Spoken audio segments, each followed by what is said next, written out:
It is the 10:15. We are going to close the executive session and enter into our regular morning workshop.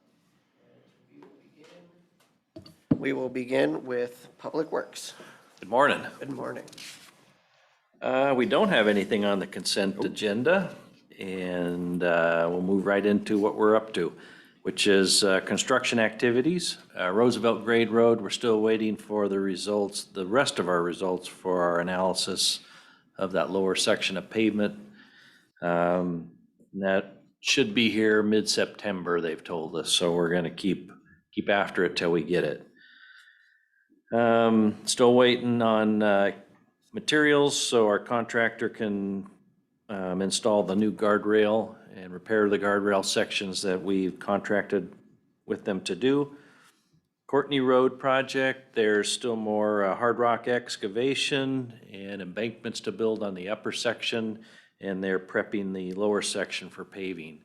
DNR advanced their restrictions to a level 3 in our county, and which would affect our maintenance activities, although we received a waiver for the type of work we do and the equipment we have when we do that work.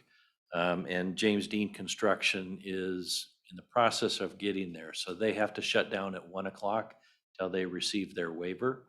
And they came out, and DNR came out and inspected their equipment, and so they're expecting to get their waiver shortly. So didn't, we usually get waivers, but like on Old Mountain, didn't they not give us a waiver or one of them? Last year, we didn't get any, Yeah. they didn't issue any They did. waivers.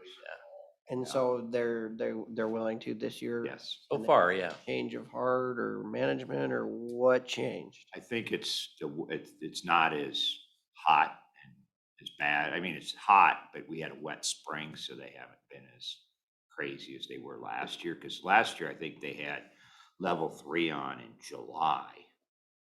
This year, they just put it on in August, so. Right. But last year was the first year they didn't issue waivers. Right, that's what I thought. That was kind of weird. It was kind of Mhm. weird. Yeah. And, this year, we got ours, so, Okay. So we're still working. yes.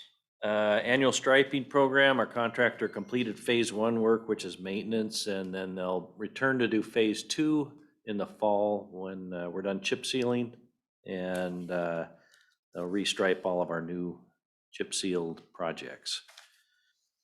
On the design side, Klickitat Path, we're planning to have county crews construct the project since we rejected all bids last week.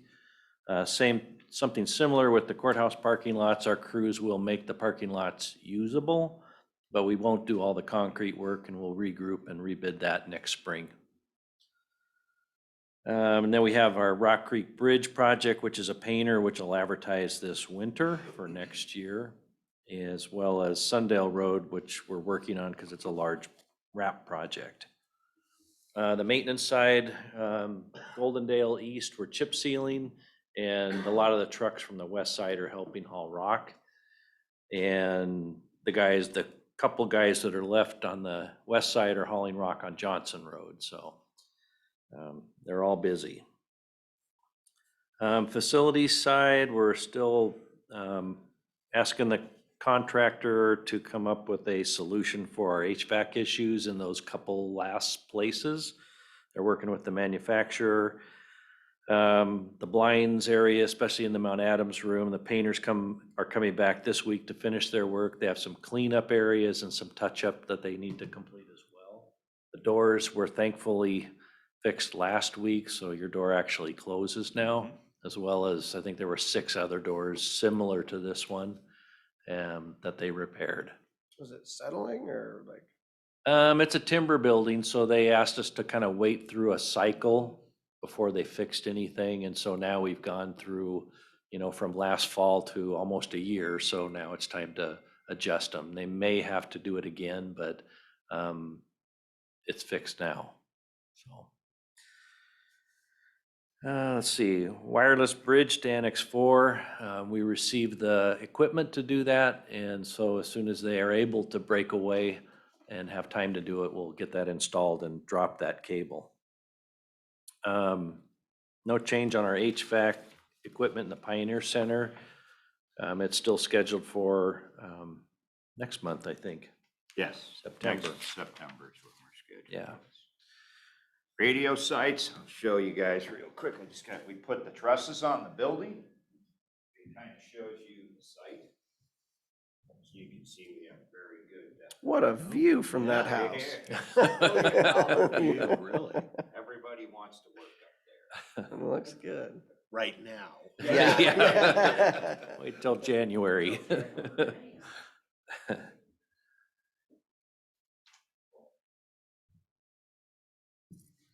Last week, and this weekend, it just got over really, the fair. It went well from our perspective, and from the fair board members I did talk to, it, went as fair usually goes. And so no big hiccups, and everything held together except for, a shower got stuck on or minor water type issues, but nothing we couldn't take care of. Follow-up issues, the FEMA open house. They picked the 27th, which is a Tuesday that you guys said would work best for you.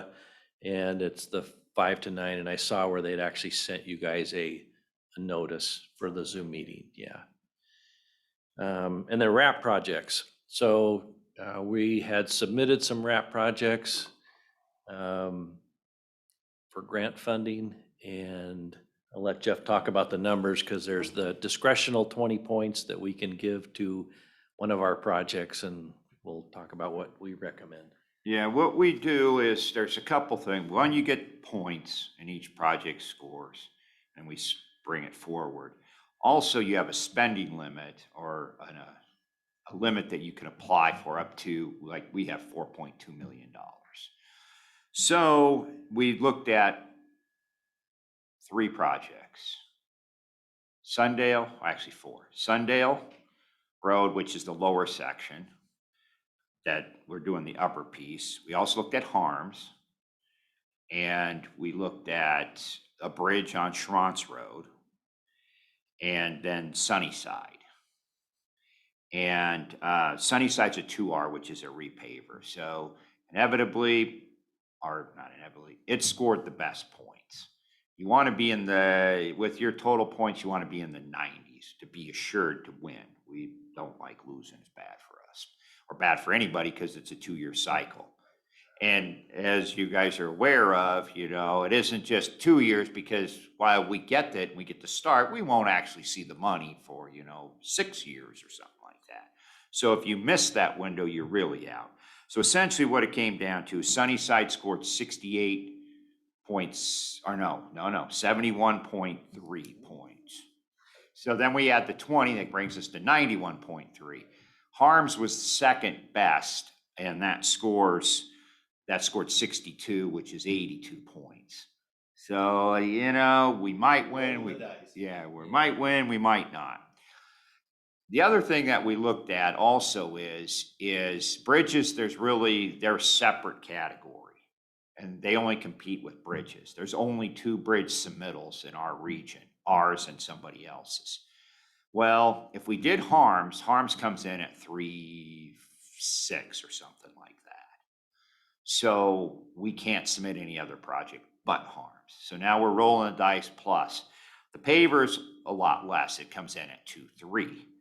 So the bridge is 1 something. So we could actually submit for 2, yes.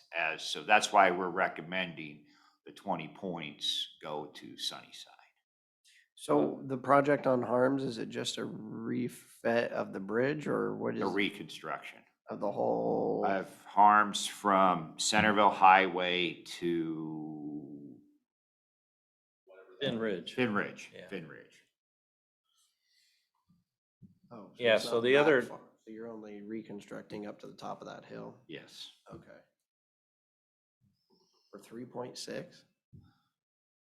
A lot Yes. of rock in that section. Oh, yeah.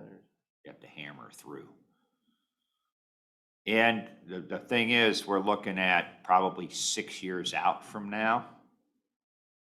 And so you'd reconstruct and pave to Finn Ridge, but then you have no payment from there anywhere, right?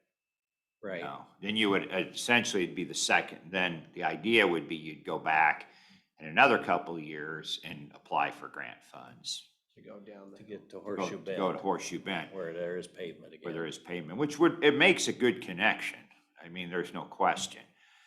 But again, you know, the reason it's so high is because it's 6 years, 8 years. It just depends on, you know, gas tax and how it fits in. And so Sunnyside, is it deteriorating pretty quick for the reconstruction? Well, no, that one, it hasn't deteriorated. We just need to grind it and repave it. Okay. That's why it's much less, and we're not gonna do a lot of extra. We'll do some minor widening, which is critical to scoring points. You gotta have, I'm not really sure why, but I don't come up with the point criteria, but it's an extra 15 points if you can widen. So we choose roads that we can widen. And that one, we're only going from 18, 19 feet to 22 feet. So it's minor widening. So not enough to give you It gives us the 15 points though. bike lane or anything, right? No. Now, if we put a bike lane in, then we kick it off into a 3R, and then it's a different competition. And And the rule, you have to have more traffic, because we were Yes. kicking this around, you have to have more traffic and accidents. I mean, you get points for all those kinds of Right. things, and if you don't have them, you don't get any points. right. So the other piece of it too is, if you get, you know, so we'd get Sunnyside fully funded, but we only get the bridge maybe partially funded, but that's okay, because that assures you that You've you'll got get grant fully match. funded the next cycle. So partially funded is good. Mhm. So that means you get 2 projects instead of Yes. 1. Okay. All right, it's like a plan. Yeah. Rap roulette. Yeah. Good that you got it all figured out. though, Yes. huh? It took us a little while, but we got a hand, Do you have to put all your 20 into a single thing, or can you Oh, can't yeah. split No. it to here and to pull, you know. But if you're in the 90s, you're guaranteed to get it, or? you should get it pretty much. I mean, Yeah. we figured out how to pick projects to do it. And some of the newer guys that just came to the other agencies, they're like, I know this, I want to do this project. Well, you score 30. I mean, you're probably, it's okay. Go ahead, put her in. Put that in. We'll help you out. Yes. Yeah. Okay. Any questions? Nope. No, I don't think I have any either. All right. Thank you. Courtney, are you on track, on schedule for both upper and lower? We are. I'll double check. I was gonna ask them the question today, but I didn't get around to it. But as far as I know, yeah, we're still moving forward. They're still planning on paving this year in September, putting that first lift on. They don't know that they'll get the second lift on, and I don't know that, we'll see where the oil prices go. Maybe we'd be better off not getting Not to it. put Yeah. that second lift on. Yeah. All right, thank you, gentlemen. Yeah. Thank you. Did you let Brenda know? I already did. Yep. She signed on. Sure, they're on their way.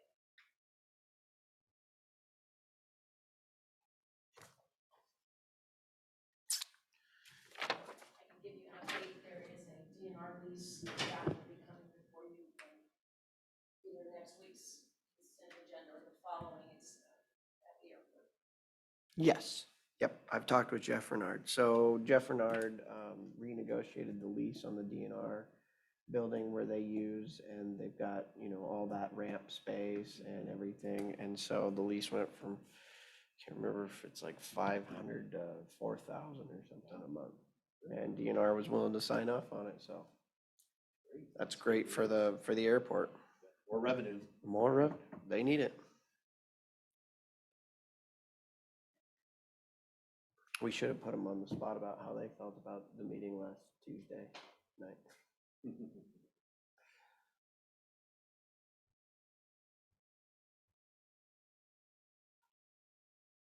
Is there ever any water in that, where Schrantz Road, that big U-turn?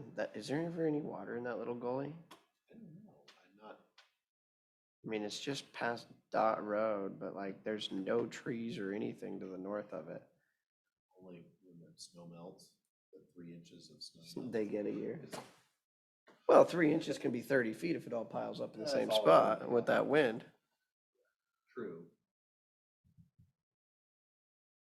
Brenda is on her way, Heather just emailed. Okay.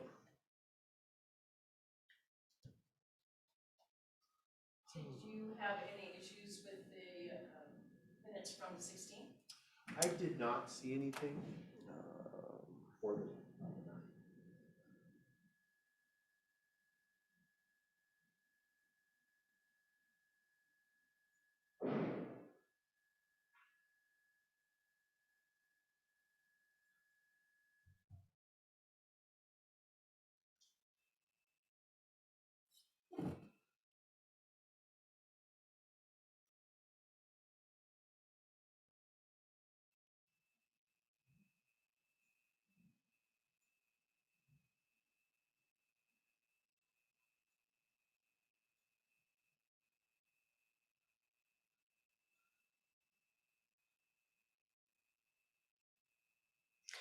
The one thing I saw was there where it says, Mr. Christopher said that he has been working, and if Mr. Wagner has a problem with truth, it says true, and I think it's supposed to say truth, Okay. with the truth.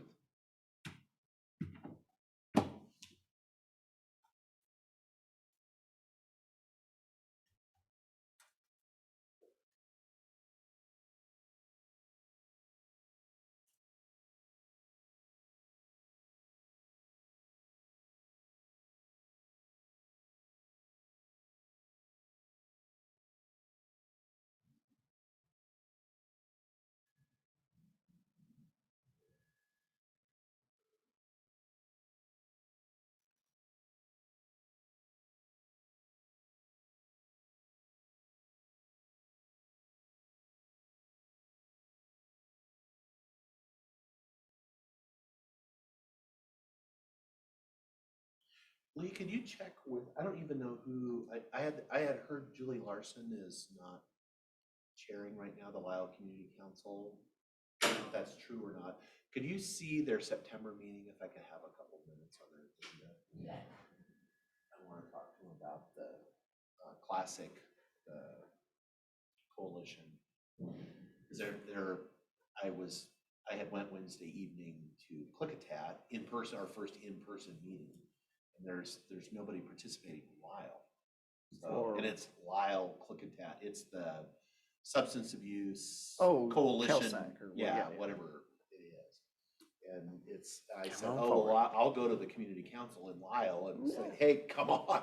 It's Klickitat, Lisle, why is there nobody from Lisle here?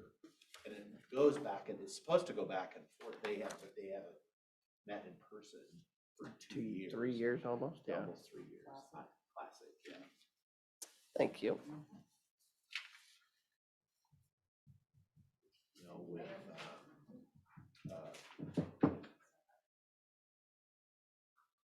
just go out of my head.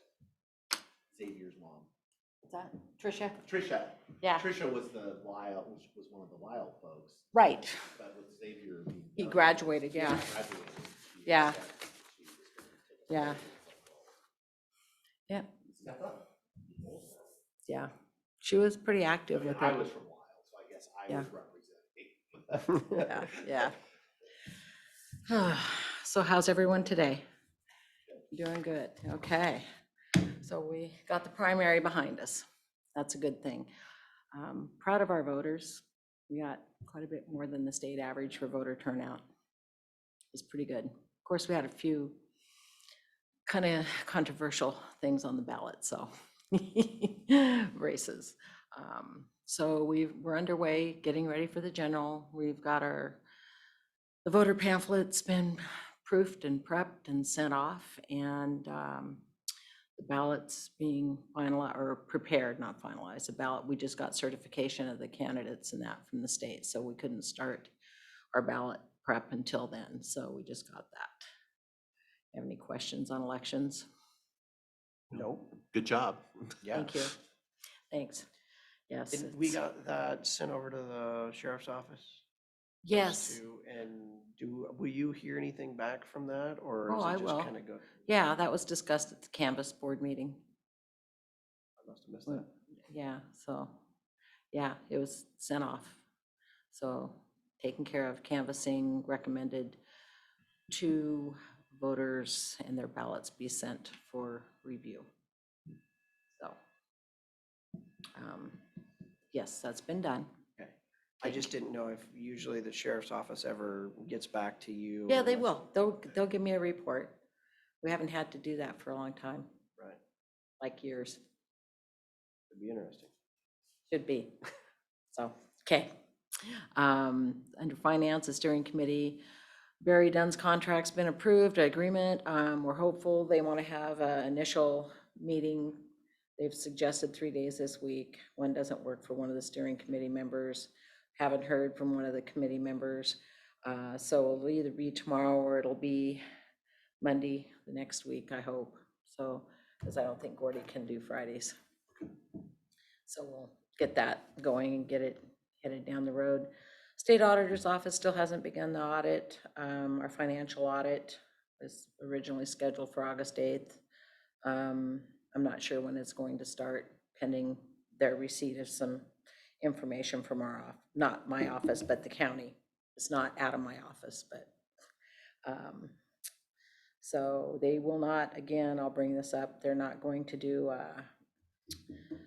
accountability audit for 2021. In 2022, they're only focusing mainly because of staffing issues, I believe, on the financial audit. So the 2022 audit coming up next year, they will do accountability for both years, which is going to increase the budget for them because they'll be doing accountability for 2 years in 23. Can you remind me as far as what they look at the difference between the two?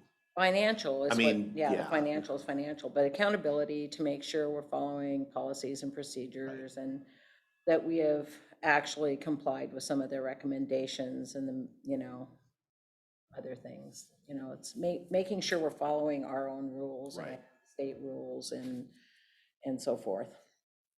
Thank you. Yes. So plate and paper and envelope inventory shortages for state departmental licensing is still an issue. We placed, a little history here, a shipment of the registration paper was diverted from Benton County to our office last week. When it arrived, one station had 3 sheets of registration paper and the other one had about 20. We ordered paper, I think at the end of June, 1st of July. Again, we ordered it a couple, 3 weeks later. When I called to check on it, well, Shirley had checked on it a few times. Still nothing. She didn't get a response. She emailed them.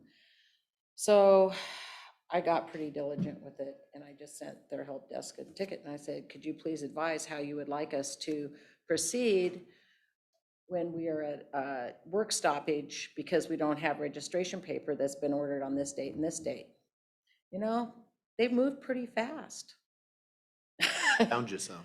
And so the next day we had, Heather and Shirley came in early. I was off that next day for fair. They had a $30,000 day because they processed everything. Because at the time we were only processing people that came to the counter and pickups, and so the amount of licensing backlog we had the mail, we had all of the online mails, people when they renew online and say, mail it to me for days, and so that's crazy. But yeah, so we haven't run out of plates yet. We've come close. We thought we were out of trailer plates, but then we weren't really, big trailer plates. We've been very blessed with that. We got very short on envelopes. The envelopes to mail license plates out in, the big ones, they actually came yesterday. So that was a near miss. And I don't know if that's spurred from filling that inventory was spurred from our registration paper dilemma. And they started looking at our orders or what. But Yeah, it was almost a showstopper because I just said, we'll be at a work stoppage. How do you want me to proceed? Mhm. It took them 3 days to get it resolved. So, okay. Other than that, people are most happy about the fee changes and things like that, not. Yeah, yeah. So, still working with Tyler Technologies and the credit card company to get our kiosk up and running. Tyler's kind of on hold until we can get the credit card piece of it finalized. PA has a question on one phrase in their contract, and then there's something else that I need to get from the bank information. They need something else from treasurers. So other than that, Tyler's kind of at a standstill till we get that resolved.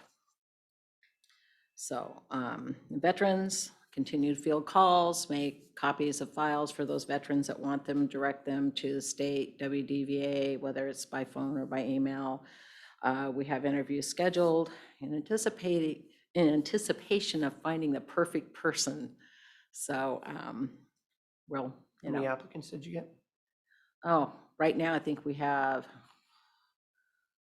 I want to say between 25 and 30. I'd have to look.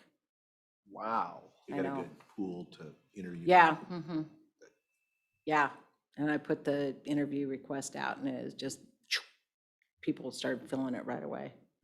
So we have one full day scheduled and I don't know, I'll be exhausted by the time the day's over, I'm sure. Yep.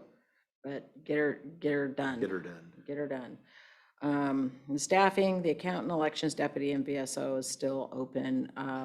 So far as licensing, we have a person out still on medical leave and it's tough because Heather and I are the only two that can sit in there and it's kind of a busy time between elections and budgets and other things.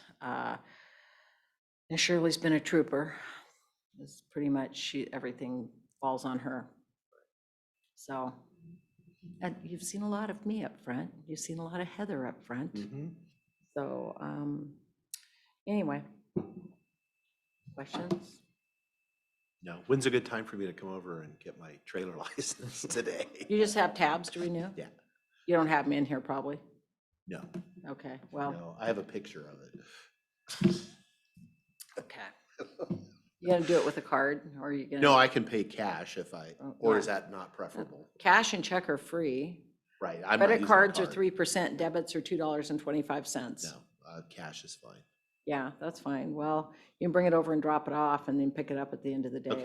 I'll do That's the that. best I can tell I you. tried to do it it wasn't on you, it was on me. I kept last Tuesday because I went to go use it and I hitched it up and recognized the plates were expired. And I was like, no, better not. Yeah. So I So- thought, oh, I'll go do it. And then Tuesday, the next thing I knew, it was 5:30. And Yeah. I was Right. still Here. here. Yeah, so, right. Yeah, you can just drop it off and Okay. then we'll get them ready for you. I don't want to jinx this. Normally Mondays and Fridays are horrible and yesterday was not that bad and so far today hasn't been that bad, but you know, walk anybody, back with you. anybody that's online listening to me, when I I know, get they're back, like, I'm "Oh." gonna get thumped. Okay, Thank all you. right. Yeah, all the other people from the county are on their Like, way huh? already. Yeah, they're on their way. Yeah, they're going to fill my office up, yes. Okay. All right, thank See you, ya. ma'am. Thank you, ma'am. Uh-huh, bye. You have anything? You didn't come in with her, you just walked through the door. You're walking out with her. There you go. He's going to get his tabs renewed. Yeah. No, He he's in doesn't live Oregon. in He this doesn't, county, yeah. he doesn't live in Washington. If you'd like to build some time, commissioners, I know Commissioner Sauter had mentioned in the discussion about draft offer. Yeah. Yes, please. We did receive again, it's just a draft of, and this would be for changing the funding formula in the host agreement. I've been through it. My recommendation is to make a counter offer when you take the funding formula and run what I did is I took the numbers, ran the last 3 years' numbers through the formula, and it would have resulted in a reduction under the current scheme, and we, kind of drawn a line saying we're not interested in anything that would reduce what we're getting. I think we have been open to having the discussion about additional tonnage and where that tonnage is going. and where that how we're tonnage is to going and manage how that. we're gonna get, how we would get compensated for that. Cause there is, cause our current, which would certainly not recommend changing, is that any tonnage that comes into Republic's waste stream in our waste shed, we have to be compensated for, whether it ends up in Roosevelt or not. And we do currently, we do have the situation in Snohomish County with the containers, because the BN is just, they're short-staffed and they can't move stuff, that their short-term fix is some of that waste is being diverted to King County. We're still being paid for the waste because they have to by contract.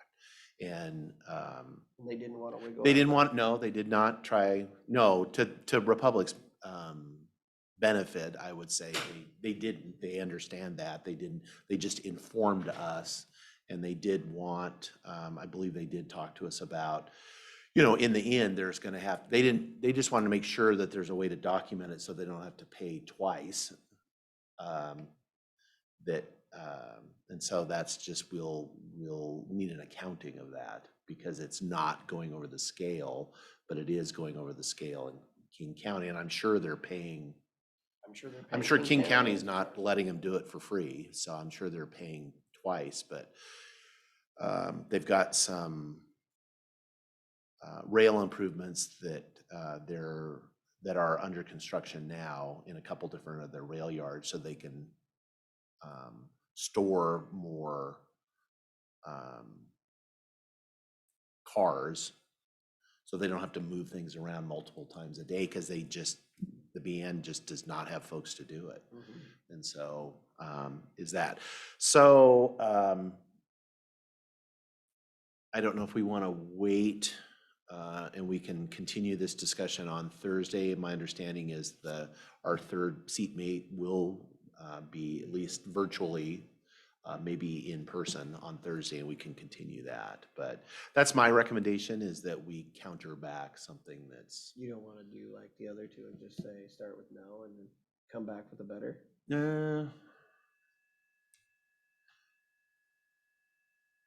I mean, we can, but our counter can be no, but. I mean, if that's where the negotiations are starting, if you just say no, come back with a better, and then you can start negotiating from there. Yeah. Yeah, we could. I mean, that's one approach, is that, because we don't have to do anything. I mean, we have a current contract. There is nothing, we have no compelling, there's no way to compel us to negotiate. It's just a recognition of, we've in the past, we have, we've been a good partner when they have gone after a specific Right. contract or something. This is just to more formalize that and make it Well, this is setting a new bottom. a new bottom, right? So, yeah, let's talk to our seatmate about that. I think that's on Thursday, as far as what our approach. Did I see in there they wanted to remove the administrative fee? Yeah, I think what the proposal is to roll it all into, because it's fairly complicated now, where the formula is based on, there's an administrative fee, there is, that we That's get not part paid. of it. It's not part of it where we get paid. It's a separate thing, a line item, and we get for that, we get a solid waste thing. There's about 4 or 5 different things that we receive money quarterly for, and then we get a per ton host Right. fee. And what they're asking to do is combine those all into a single, which it would be based on. But doesn't make the combined host fee go up, so No, and that's why it's kind of a non-starter where if you, because the per ton may be more, but then when you add all the other things together, because for us, it's, I mean, at least for me, it's what's the bottom line as far as that we get a check and I don't really care that it's so much for admin, so much for this, so much for that. It's the number. And so whatever the new formula is, the number needs to be not less than what we end up with by adding all these other things together. And I had hoped they understood that. But I guess you can't fault them for trying. So we Okay, can continue that on Thursday. That's- Because I would be curious, because I know they've had some discussions with Commissioner Christopher individually, I'm assuming, and I would be curious what his insights are as well. Because this will affect, again, we don't have to do anything. We can do nothing. But they are asking, and we have in the past have entertained modifications, amendments. This would be the, fifth or sixth amendment. So it's not unprecedented, it is. But we need at very least to change the dates based on the CUP, extending the life of the emoji. Yeah, come forward. That is part of it too. They were asking, I think, to change the end date of the host agreement to align it, because they have some contract, because our current one, it runs out. They have some long-term contracts that are actually, I think, a year past the host agreement. And so there is some conflict there because they've agreed with their clients that they will take this waste and send it to Roosevelt beyond where they have an actual agreement. And so that's another thing. So has As the a CUP been cleanup. granted yet? Is that still in process? No, that's still in process. But if that's granted, then that would extend it to Right. On the 80 years or so. On the CUP side. On So they're just that- trying to that- they're trying to get that's all for the- their, that's for a, that different. side, but that's not the contract that's side. not the contract, I the host gotcha. fee contract. And I agree the money's confusing, solid waste, because we get money for advertising and administrative fees. Right. And donations, and I mean, it's just Right. hard to keep track of. Which in some ways, I mean, that's fine. I understand the point of that when that was originally done, because there was, oh, we want dollars for this, or we want dollars for that. And they agreed to all that, that's all good. But those dollars then sometimes get stuck in those line items, and it might be to our benefit. And again, I'm not necessarily advocating for it, to have more flexibility. If they were all general dollars, Yeah. then it's, that might be more flexible for the Well, board. that's one of those things we put on ourselves. Right. Or we put on the contract. We put on the contract, because we asked for, oh, we want, and I'm sure they were sweeteners at the time, and I'm speculating back 25 years ago or 30 years ago, was like, oh yeah, we'll do this, but oh, we want some dollars for this, we want some dollars for that, and they're like, okay. And so those are, and we are getting those. Right. But it would be something to look at. I mean, there needs to be some benefit to the county over the current system, otherwise, what's the point of it?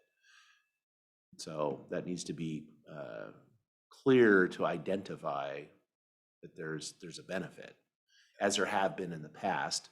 We did a reduction when they were going after the big renewal on Snohomish County, and that, I mean, the benefit was, we're gonna take less money, but if on that specific contract, but if we'd rather get most of it something than all of nothing. Right. And that was the benefit. And it did work out as far as that has, and that contract's performed really well, where it made up the difference of what just because there's been growth in the waste stream there. And it was a 20-year, I'd rather have certainty over the 20-year period, which I think we're still, we have 17 years or 16 or 17 years left in that contract. As we go into budget, certainty is a good thing. It's a good thing. It's nice to know we have a nice, solid Right, base for the next 16 years. Thank you. All right. Anything else? I did get, and I don't know if the Attorney General's office called all three of us over the opioid settlement. I don't know what, anyway, I did get a call from obviously not the Attorney General, but somebody in the office, that's how they identified themselves, just asking about the opioid settlement and did we have a sense of where we were going with that? Because they're on that. Right. They got to get to That- 90% or nobody gets anything, including, and I am assuming why the state is because I think half the money is going to the state. And so they want to be sure. And I said, we had discussed it last week. My impression was that we were going to participate. And that was also the recommendation of the prosecuting attorney as well, is that we go ahead and join in the settlement as we're, understanding that by doing that, we are closing off any avenue for us to sue on our own behalf. I don't foresee that happening. And so, Did you see what happened, with Iowa? 2 counties sued. yeah, I did see Walmart that. And for $450 million between 2 counties. Yeah. I don't know. Well, I'm not saying that that was right, or actually I'm saying that's probably wrong. I don't see how that's the pharmacy's fault when the physician's Right. the one that's. especially Don't for worry $400 about it. million. I can't imagine a Iowa county with what's the population of the whole state of Iowa that it Or $400 million. $400 million. So they were just calling to follow up. They'd like to have some action in the next couple weeks. And I said I would bring it up. So I saw it on here. The lawyers probably get 399. Yeah, probably, yeah. Really? And I'm not sure with the opioid settlement, because they had referenced that there was 3 different things that we have to do. And I thought there was only 1 or 2. And so that was something I was going to follow up with council as far as what are we required to do?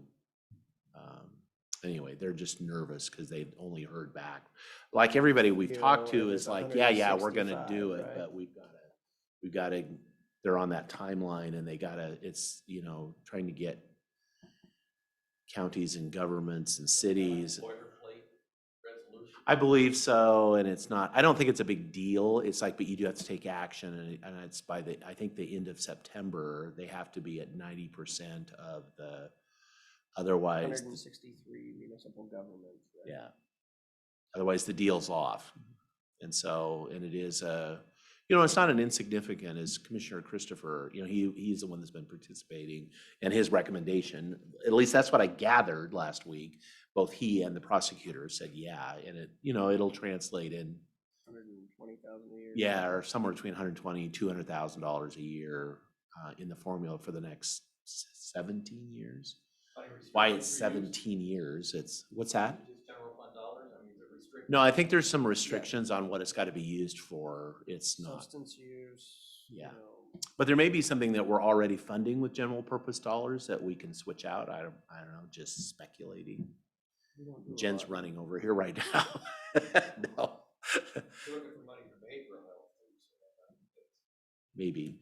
Well, I think that was his reference. He was asking about in the jail, how much, because we do spend dollars for mental health comprehensive, or was comprehensive with, and then also other stuff that if there's a direct link, I think what he's trying to do is if there's a direct link with substance abuse to that service, maybe you could use those dollars for that. I don't know. I think that'll be up to whatever the auditors say as well.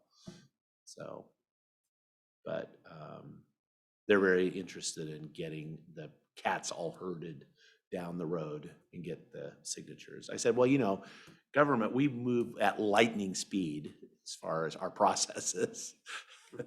Especially So- every time we want to talk to you guys. Yeah, right. All right. Well, we won't make any decisions on that. Is there anything else for the good of the order? No, I think I'll- Hearing nothing, I'd entertain a motion. Okay, Mr. Chair, I would make a motion that we recess the Board of Commissioners meetings and be back at 1 o'clock. I will step down and second the motion. All those in favor signify by saying aye. Aye. Aye, motion carries. See everyone at 1 PM.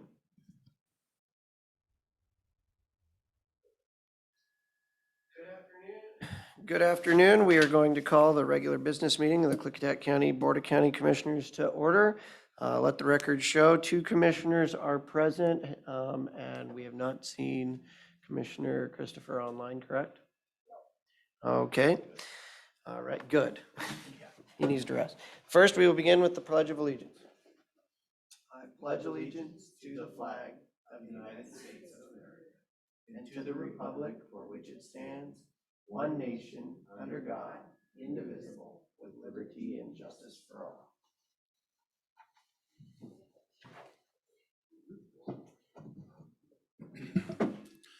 Mr. Chairman, I'd make a motion to approve the business agenda as presented. I will step down and second the motion. All those in favor of the agenda, say aye. Aye. Aye, motion carries. And are you good with the Yep. minutes? Okay. Mr. Chairman, I would make a motion to approve the commissioner meeting minutes for August 9th and August 16th as presented. I will step down and second the motion. All those in favor signify by saying aye. Aye. Motion carries. Okay. Next, we are going to move into citizen comment. Comments will be, as usual, limited to 3 minutes per individual. The commissioners will reserve the last 5 minutes until 1:30 for responses. We will begin, as always, in the room for public comment. Come on forward. Let me pull up. Kathy Moko from Goldendale. Just wanted to discuss the Klickitat County Fair this last 4 days of last week. It was highly successful. And I think, I haven't heard any counts, but a lot of people were there. Very warm some of the days. All the booths and everything seemed to be really, people were everywhere. Very successful. And the rodeo, even though it was so hot, those horses and cows and little calves had a lot of energy because they made it really difficult for most of the cowboys. The animals came out on ahead part of the time. Anyway, just wanted to say what a good fair it was. Thank you. All right. Thank you, Ms. Moko. Next, we will go online. If there is anyone who would like to provide public comment, *6 to unmute yourself, raise your hand, or turn your video on.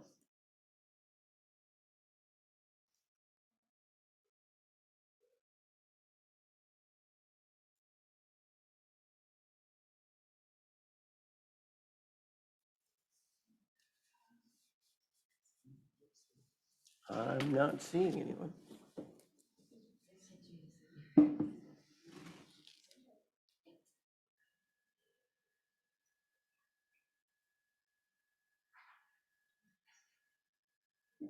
Okay, back in the room. Is there anybody else who would like to provide public comment?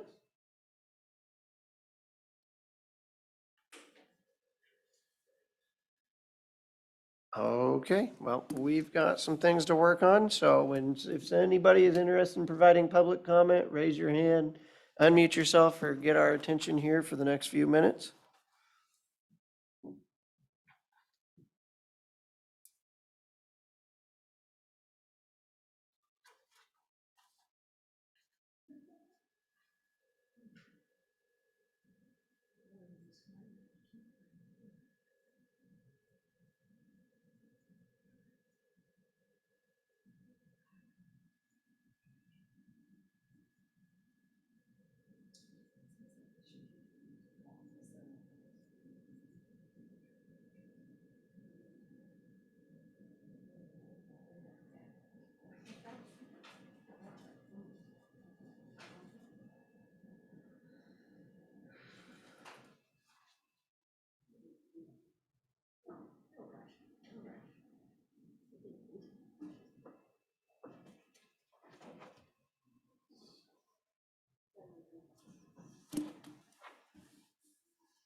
Jake, do you know when Huckleberry Fest is? September 8th and 9th?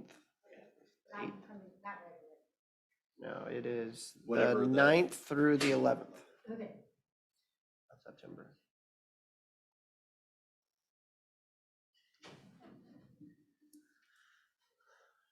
We got people who are looking to be admitted.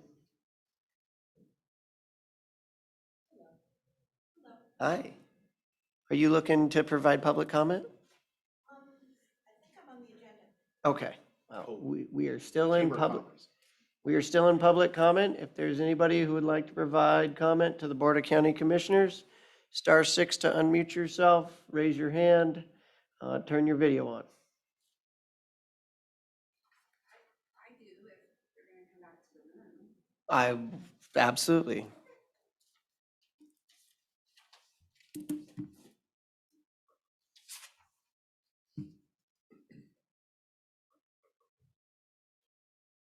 Susan Kelsey, Goldendale.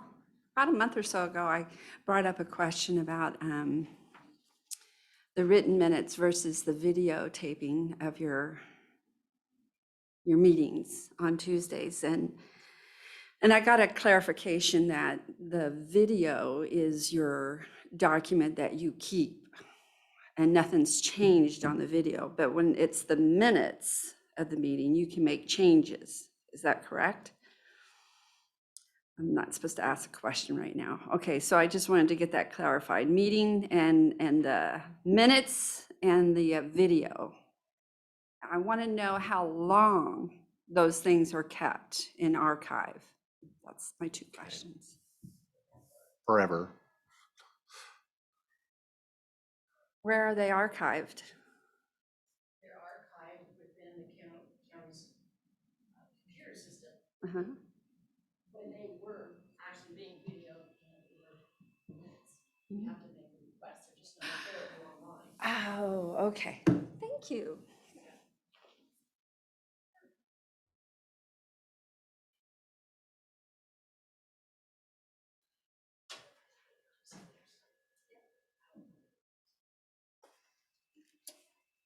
Okay, we are still in public comment. If there's anyone who'd like to provide public comment, *6 to unmute yourself, turn your video on, raise your hand.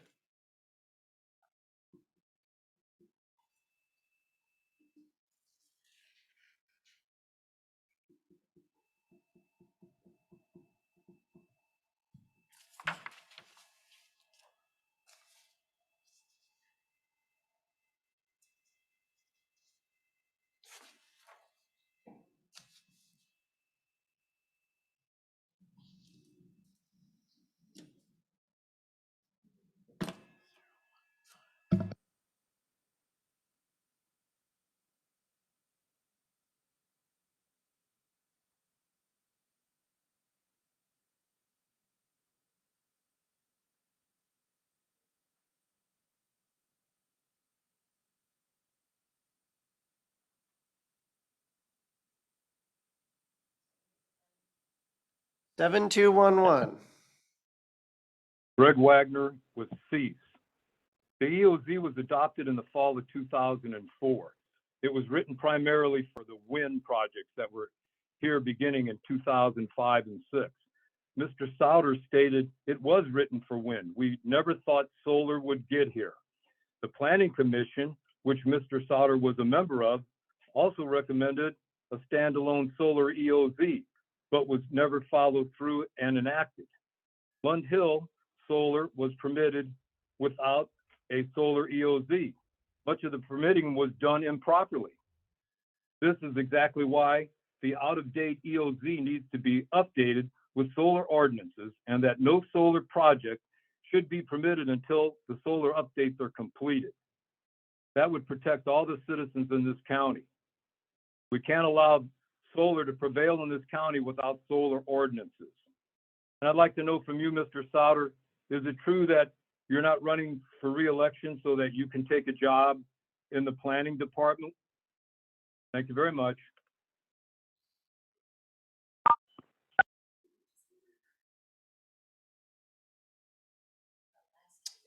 Thank you, Mr. Wagner.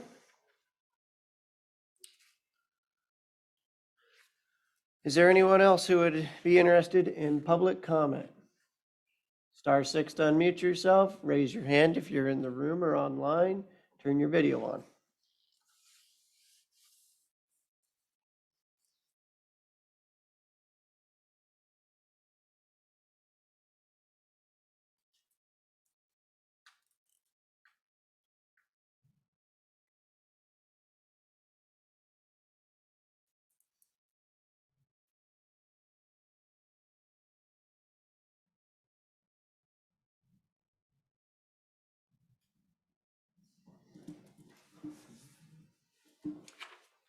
Not seeing anyone?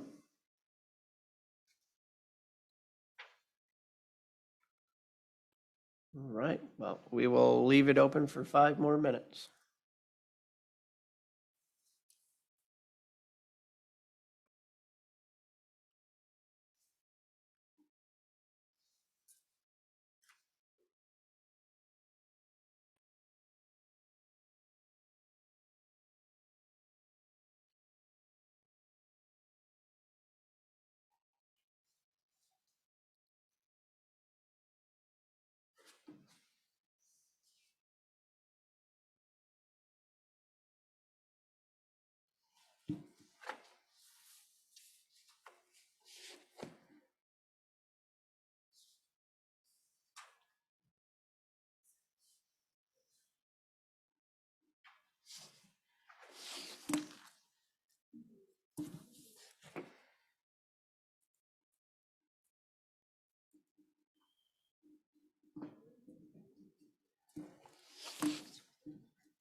What are you doing here?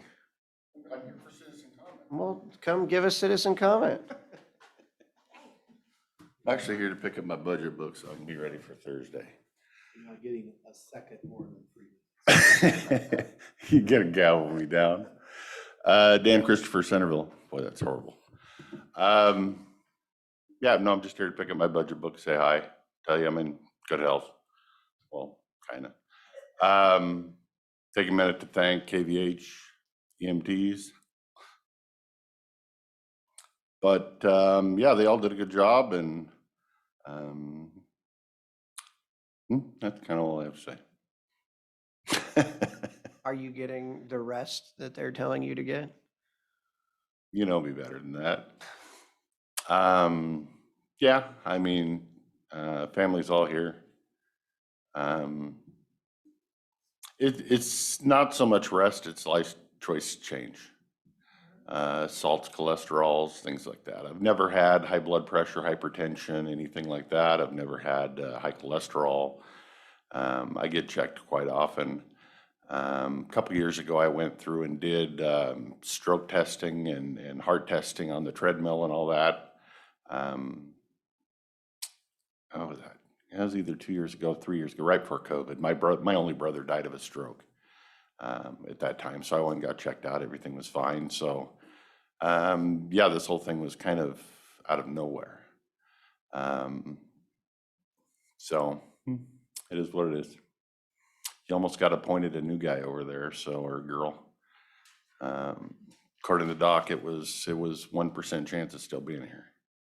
So that was because of a whole bunch of stupid mistakes on my part. 50 minutes in the country, not thinking I was having a heart attack. Fighting it and saying, nope, that's not it. And then realizing, whoops, yeah, no, you're gonna die.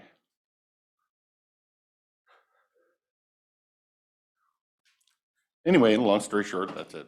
I'll leave the rest of your citizen comment for everybody else. I will take this time to say, you're not bad people.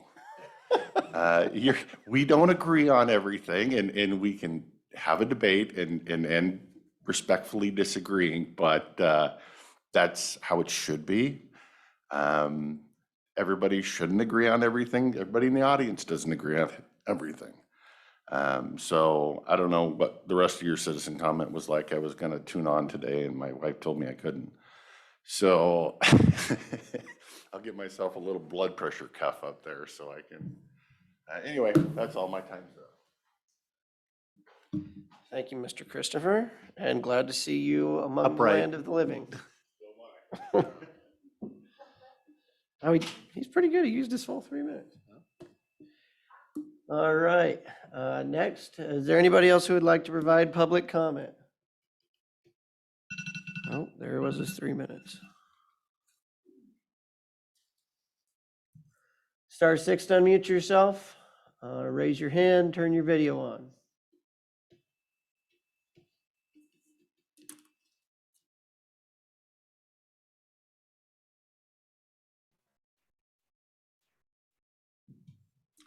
Miss Bosque, I'm guessing. Yes, good afternoon, commissioners. This is Sherry. And I am approaching you again on record to request that our county enact another moratorium to write Klickitat County solar ordinances. As you know, there are plans, especially you, Commissioner Anderson, who wrote a resolution to allow conditional use permits for night road solar projects. For solar, industrial solar to be built off Night Road and around the city of Goldendale. The people of Goldendale are concerned with this industrial solar takeover, and it is your responsibility to write ordinances and protect the county. Yakima County has enacted a moratorium. They see the dangers of these industrial solar projects. They are protecting their county. You have failed our county by not writing us solar ordinances. You have left this county bare and naked for these foreign entities to come in and start citing these toxic projects wherever they want. And it's your responsibility to protect this county. As the public servants, you've been asked, you've received a petition with 354 signatures. You've had multiple comments. You've been educated on these companies that have lawsuits against them. Environmental damages. This is very important that you take this serious. So again, I ask that you enact a moratorium and get solar ordinances for Klickitat County and be responsible as other counties of Washington are doing right now. This isn't funny anymore. You know, I don't know what your guys' vision is of these industrial projects around the city of Goldendale and what you think that's going to look like, but that's going to just kill whatever life is left in that city. Nobody's going to want to live there surrounded by that toxic glass. The farmlands won't be farmed anymore. What are we going to tell the future generations? Why we took up farmlands when we could have put it on toxic land? We could have put it somewhere else. But you're going to allow it, and to continue to deny you know about Carringer is almost criminal. You're being dishonest with the people with what you know. So I ask for you to enact a moratorium, write solar ordinances for Klickitat County. Douglas County has a great example. We've pointed it out to you again and again, and educate yourself and your planning department of how to site these projects and how to do it properly and not harm other people. You shouldn't be allowing the farmland to be harmed. And again, where's this toxic stuff going to go? You don't have decommissioning plans. A bond in 7 years is not a plan. That company can skate out, and then what do you have? Our county has nothing. Write ordinances, solar ordinances.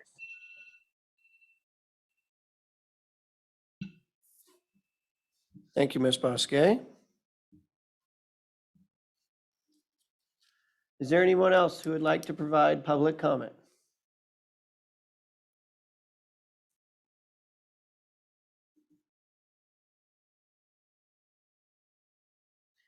Going once?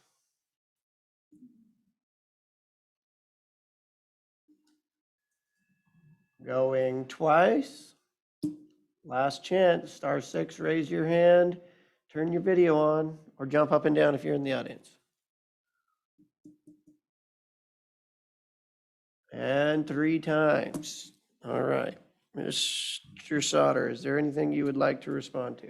The only thing I would respond to was the question as to my motives for choosing to not seek reelection. I would say,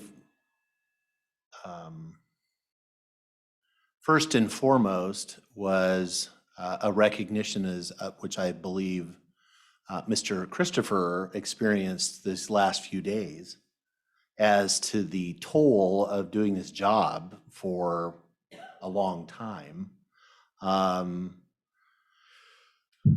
Was the point of it. Also, I will say, I've talked to a lot of folks about, I've done this for 16 years, and I would say for the vast majority of that time, I loved this job. This was a great, it was a great thing to do. I felt like I was doing public service. And my heart was in it. I was born and raised, I was born in White Salmon. This is my county, and I want to look after it. In the last, 18 months has had a toll to the point where my heart isn't in it. And the citizens of this county deserve somebody that their heart is in it. And so that's got to be somebody else. And so we all move on. And also, to my knowledge, we've never had a commissioner in Klickitat County that served more than 4 terms. So for all the folks that are all about term limits, sometimes the person limits themselves. And that's what I did. And that's really all I'm going to say about that. We've had the same discussion about the solar moratorium and solar ordinances and terms like being the county is left bare and naked, which is just not true. It's like there are significant regulatory mechanisms in place that are utilized when projects are potentially are located here. And to say otherwise and to throw terms around about toxic waste without evidence, again, you can't, I don't care if it's a solar project, any kind of manufacturing place, whatever it is, you can't just call something toxic and it's now toxic. There are definitions of that stuff. That's all regulated. And whatever the industry was, if it is toxic, it is regulated. And by just saying it and saying it and saying it doesn't make it so.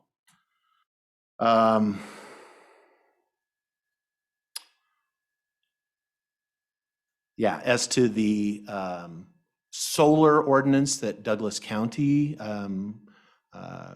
we did actually receive a copy of that, looked at that. That solar ordinance, for all intensive purposes, is a moratorium.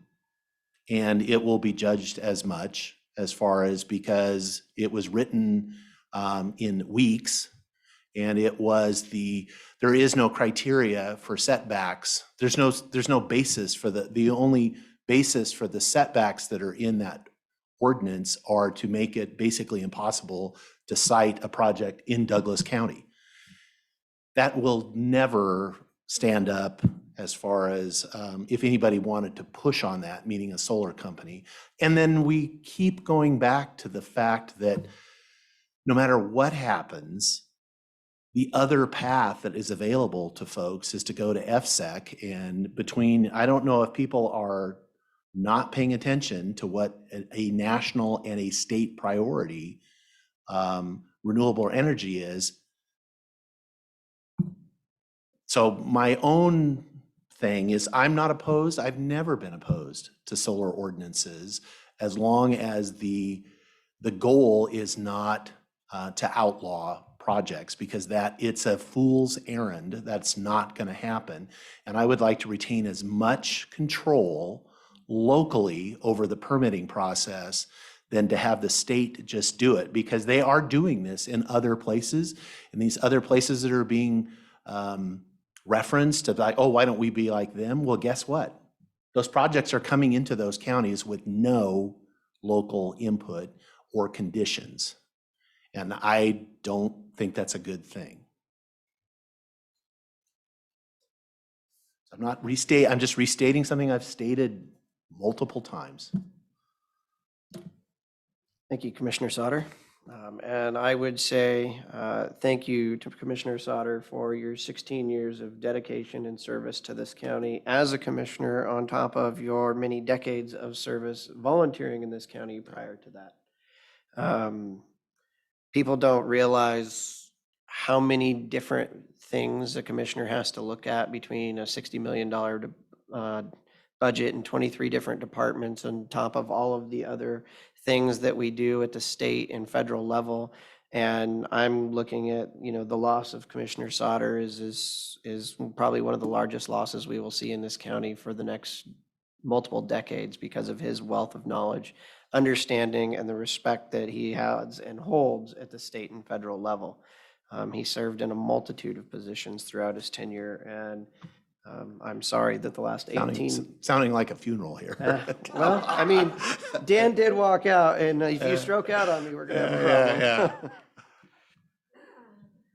But really, you've done an amazing job, and I was looking at the time and saying that when you said the last 18 months correspond with when Dan and I started that, we definitely heard that. Yeah. With regards to Mr. Wagner and your standalone solar EOZ, we have talked about this, we've debated this. We enacted a moratorium. I was against that moratorium because of the reasons that Commissioner Sauter stated, that we do have regulations in place. We do have the environmental regulations in place to permit projects. We've actually now gone through the process almost of permitting 2 projects in eastern Klickitat County that were not very controversial. The locals didn't have a problem with them. Those will benefit the citizens of Klickitat County. And if there is a project in the Goldendale vicinity that is submitted, that does ask for an application and fill out and complete an application, we do have the regulations. We have the state regulations through SEPA, through the environmental impact statement, through scoping, to address all of the concerns that the community raises on a regular basis. And by community, I mean our 2 people who give public comment every week saying the same thing. And I don't know how I can explain it to them one more time, that there is process in place. And when and if they go through the local process, there will be an environmental impact statement, and in that there will be scoping, and in that all of your concerns about toxicity and the neighbors and property rights and valuation and all of these things, you can ask for those to be taken into consideration during the environmental impact statement. And if the solar company in the county, of course, will look into those, and at that time, all of these worries and fears and the sky is falling, that's when these things come into play. That is how you do that, when you're doing project-specific EISs. Okay, if we were to write a solar moratorium or a solar ordinance, in fact, you wouldn't be writing a project-specific EIS, you'd be writing a programmatic EIS. Right. And that programmatic doesn't look at the landscape and the views and all that, because you can't look at that from every house in the county. That has to be done on the project when somebody submits the project to you. That's when it makes the most amount of sense. Now, I think that, if I was a solar company, and I think what we did in, January and February of 2020 was the right thing to do. And that was to require that a solar company that attaches to the Night Road substation would have to go through the conditional use permit process, which adds yet another layer of public process. I put that forward for a reason. You use it as saying we're trying to get around the process. I'm adding more process to it, and that was the idea. And in that case, you have more public process, more public comment, more opportunity to be heard and understood and ask your questions and get responses. But if I was a solar company now, hearing what we hear every week, because they can sit there and listen to it as well, I would throw my hands in the air and I'd just go, well, I'm going to go through FSEC and cut out the locals. Where everything that we have tried to do is to ensure that it would go through the local process, because that's when we have the most amount of control over what happens. If you look at what's happening right now in Yakima County with the solar project on the Yakima-Benton County line, the solar companies decided to go through FSEC. Same thing. Now instead, what do you get? You have the Department of Natural Resources, who, and for all intents and purposes, is the one that's leasing land for solar. Commissioner Sauter clearly pointed out that at the national and state stage, there is a big push. In fact, I think the House and Senate just passed legislation to give huge tax subsidies to these companies to do more solar and wind power. Now, if you think that little Klickitat County is going to stand in the way and hold our fists up in the air when we already are the renewable resource capital of the Northwest, between our solar and our wind and our cogen plants and everything else that we have, well, that's not reasonable. That's not rational. That's not expectation. Now, if you're saying you want to protect your property and your property line from having to look at solar panels 5 feet from your house, that is a reasonable expectation. And when that project-specific action comes forward, I'm very sure that you would stand forth and raise those questions and objections, and those will all be taken into consideration when it comes to what happens on other people's property. Okay? It is now past 1 o'clock, and I could probably go on for another 10 minutes, but I don't want to have a heart attack or stroke out. So one clarification. Yes, please. Or not even a rebuttal. I just want it for the record, the 18th month period it was not specific to the change. That is, it's more specific to other things that coincidentally started about the same time. With that, we are going to close public comment. I would like to say thank you to all the people who provide public comment on a weekly basis, as well as say thank you to everyone who listens in to our weekly entertainment schedule. With that, we're going to go back to our regularly scheduled programming for Nicole Lundeen, for the Executive Director for the Greater Goldendale Area Chamber of Commerce, for a grant opportunity. And we like hearing about grants that don't have associated asks. Okay. Hi, Nicole. Hi. Yeah, Nicole Lundeen, Executive Director, Goldendale Chamber. A grant came to my inbox of one of our businesses. Didn't come into the chamber inbox. And for the Small Business Innovation Grant, the deadline is September 2nd. The smallest award is $500,000. The largest award can be $5 million. So I got together with a group of people, Jonathan Lewis, Richard Foster, Pat Munyon, and Tara McLeod from the library. And we read it over, and I am a neophyte when it comes to grants. I don't know a lot about them, especially when they have to do with commerce. The last grant I wrote was just straight to the state legislature for the art that's in Goldendale. But we came up with some things that sound like they could be a go for this grant. Goldendale Incubator Feasibility Study,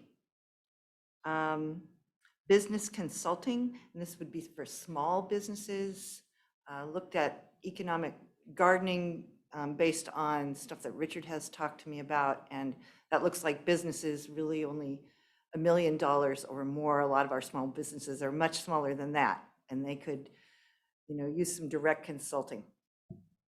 But Richard and I are still talking about this and how to get that done. I'm trying to put a number on it. And then, Richard, it's the Dallasport Airport, it's an incubator that you're thinking of? Yeah, so we're looking at potentially doing as part of the Columbia Gorge. Come on. I don't mind not being by myself. Right. Otherwise, it's just a voice in the back of the room. Right, right. That no one can really hear. Right, right. I was not expecting to be in the spotlight. Sorry. Good afternoon, Commissioners. So the general breakdown that we're looking at for this grant, we've now got 9 days left, and it's really kind of come to fruition, I'd say. No pressure. Yeah, so it's a super fast turnaround. It's a one-time, so the basics on the grant is it's $45 million that have been set aside for the state to disseminate. It's a one-time grant. They do the awards October 1st. The money has to be spent by May 31st, so it's a 6-month window. And it's a one-time thing. So they've set aside 15 million more or less to King County, 15 million for rural areas, and then 15 million for the rest of the state. As a rural area, what we're looking at is going to be approximately about $1 million ask, $500,000 for the Columbia Gorge Community College grant that we're already in the process of applying for with the federal EDA. To help offset some of those costs. And then we're looking at doing an incubator feasibility study here at the Goldendale Industrial Park on what that would look like. Some background on that is Goldendale has already done one, but that was 10 years ago. And we're gonna see if there's been any renewed interest or if any of those numbers have changed for the industrial park. And then we're also looking at for the Goldendale Airport, basically kind of an abbreviated master plan type of situation for them, for their airport, as they try to make that more FAA, I guess, qualified. Speaking with the city administrator, hopefully I chose those words correctly. And then so the Goldendale is going to be taking a little bit more of the majority of it. And so that'd be about, I think, $550,000 for Goldendale, $500,000 for the airport down at Columbia Gorge Regional Airport.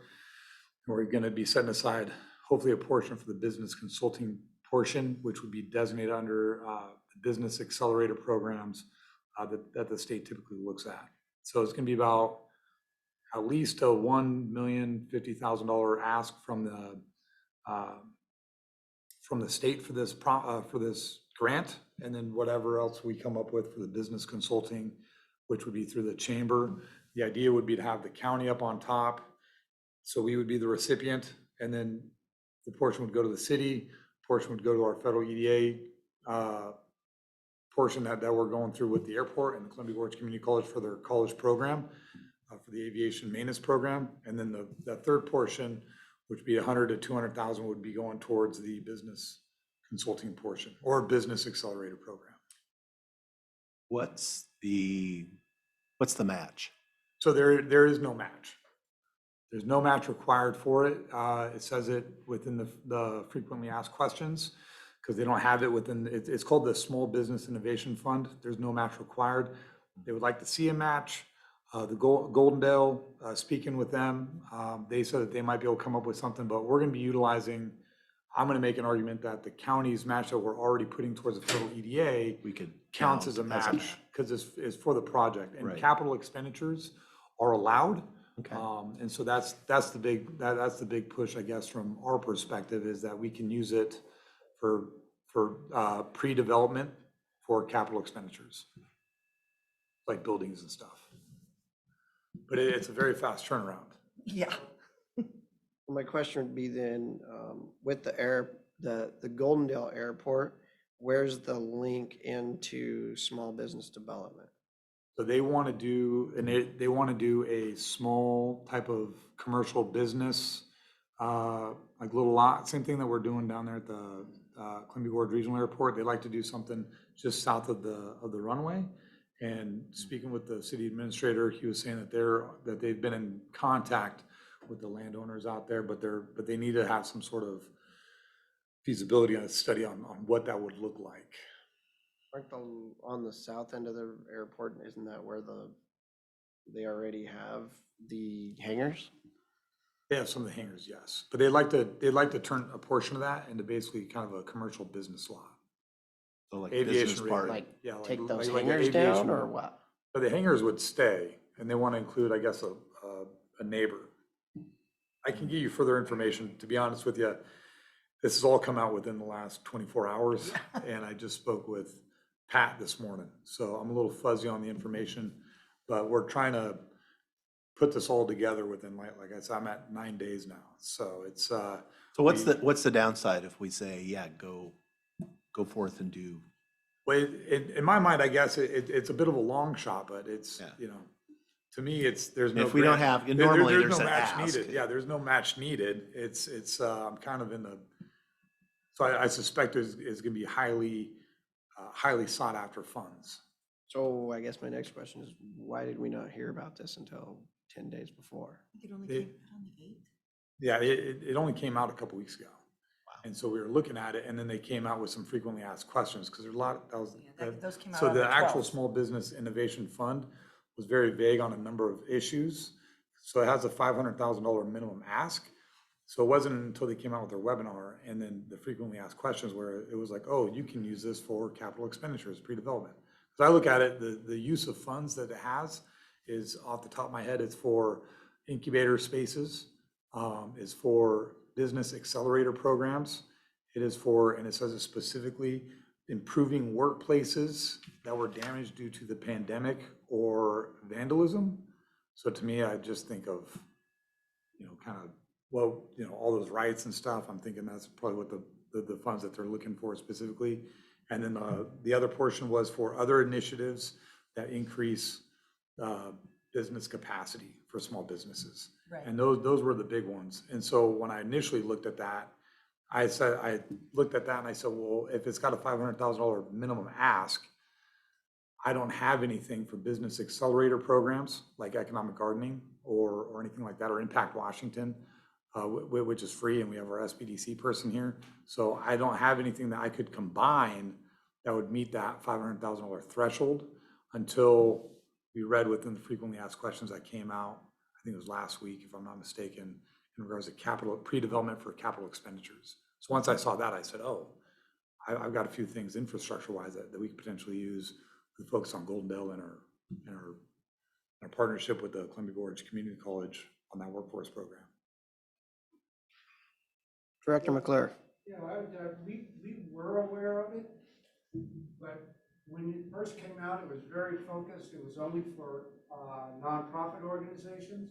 It was only recently clarified it was for the municipalities, so it could also apply.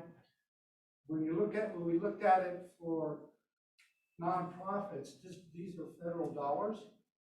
The administrative burden on that is significant, tracking federal dollars, and it's one-time money for 6 or 7 months to burn to $500,000 on a project that you don't have any funding to continue. It was not looking that attractive, given that we didn't have a program that was pretty much already stood up that could go, again, through at that time, a nonprofit. Well, Yes.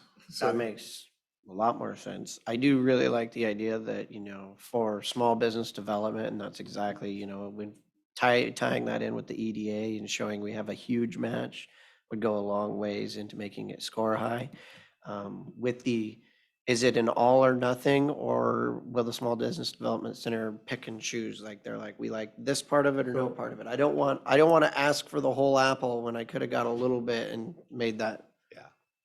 Yeah, I'm uncertain how Commerce is going to be grading these, or if they're going to be, they have not indicated, and correct me if I'm wrong, but from what I've seen, they have not indicated whether or not if it's going to be a yes or no, or if they're going to give you a partial. From what I've read, I haven't seen anything in that regard. I mean, because it seems like you have a short amount of time and you're writing, in essence, 3 grants and 3 proposals and everything in that amount of time, and you're going to package it up as 1 grant. And so my worry is that you're going to get to them and they're going to say, well, this looks a little convoluted. Yes. And so, you could have with 15 million amongst all the rural counties, there's 20 rural counties, that's $1 million a county, a little less than. Some of them probably haven't even heard about this because they don't even have economic development departments. So you got a pretty good shot, I would think. I just don't want to lose the big one through the forest. So, and if, we're not exactly sure what we want to do at the Goldendale Airport, and you'd need the landowner nearby's authorization if it's not, because I'm looking, it's not owned by the city. So you'd need those people to be on board in order to be looking at that. Well, it sounds great, can you pull this all together plus the regular EDA stuff you got to do in the next few days? I'm just trying to get this, because, we've got the whole Reds thing going too, and that's great, but, That's why I think that's why there's a big focus on the Goldendale area to try and push this grant through. Because there's no match that's tied to local projects. But I do agree that it's going to be it's going to be a push. And so the portion that I'm going to be working on, and we're kind of dividing up the work more or less as we spoke this morning about it, is Pat's going to be able to get me the information for the airport as well as for kind of doing that portion of it as we all kind of divvy this up. And then Nicole's doing the work on the business consulting side, and then I'm putting in the story more or less for the federal EDA grant. But I do agree with you that it's going to be, you're basically telling 3 stories. My overarching theme was just going to be aviation, commercial business development within the county, because we've got 2 airports, they're government owned. And so that was going to be my overarching theme. I really like the idea of an incubator, building some space, just like what the port did down in Dallasport. It got filled, and that's great, creating an incubator. Much like the Port of Klickitat did down there in Bingen, where small little local businesses would start up and they'd work in there, and they had really cheap rent for a while. And then In situ ended up taking it over for the next 20 years. So that kind of got pushed out. But having one of those in Goldendale, I think would be absolutely wonderful. And if, rather than putting it towards, I know your timing is getting tight, but if you could actually build something, it would go a long ways, or get through that section of getting it built. Because, when you do it and you do a study and then it sits there and nothing happens, and then you do the study again 10 years later, and it's like, well, what economic development are we really doing? And it's, well, we're economic developing our, consultants. Yeah. Yeah, for the incubator space, I think that there's some things coming down the pipeline, such as the pump storage project, that I think would help us justify federal EDA dollars towards the incubator space that the city would own, that portion. But I do understand with what you're saying in regards to the airport. I can revisit that topic as far as getting another look at our ask with the staff out of the city. But my first priority though would be, would be definitely all the time and effort we have invested down at the Columbia, the big airport. Because we know we're, what, $1 million short now? Yeah, 1.5 million short. Write it so it can be used on any of these 3 projects. Yeah. That's what I'd be curious. Like if they can break them up, that's one thing, then I would be less concerned. But if they're bundled and they like this but not that, and it's like that's all or nothing, then that's the concern I would have. Yeah, if we could ask for one, because one of them you have a huge match. And matches always, in the point scores, they score the highest. So if you can pull it off and say, like, we have a huge match and we're looking for $1 million because it should have covered it, but it didn't get built yet and prices are through the roof, and this is going to cover 75% of our shortfall, that tells a really good story. Of course, another issue though could be there's probably nothing that precludes the other entities from submitting competing. I didn't want to compete. I was just Right, excited and it's about like this it when just I read occurred it. to me that, oh yeah, if we So, did that, I could see Commerce saying, Yeah, so that's the other portion is if we put in a few different competing grants, Commerce is going to look at, if the city puts in their own, Chamber puts in their own, and the county puts in their own, they're going to see 3 competing grants.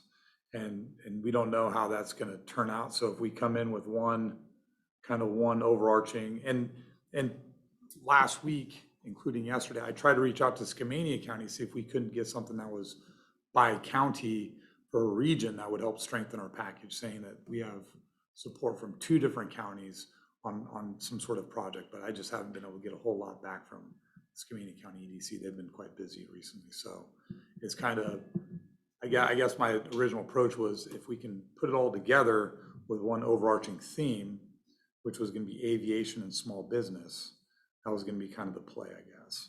And that's what they were asking for. Yeah. And the direct help for small business was a big piece of what I read. Yeah. Yeah, it's supposed to, the main portion of it is the Small Business Innovation Fund, so it's supposed to be meant for small businesses. Okay. So one could make an argument that we're actually tagging onto you. Well, actually, Yes. I'm the one Yeah. that brought it up. Yeah. Rather than the Yes. other way around. Yeah. So, Okay, Yeah, all this was right. something that Nicole brought us all together in, Okay.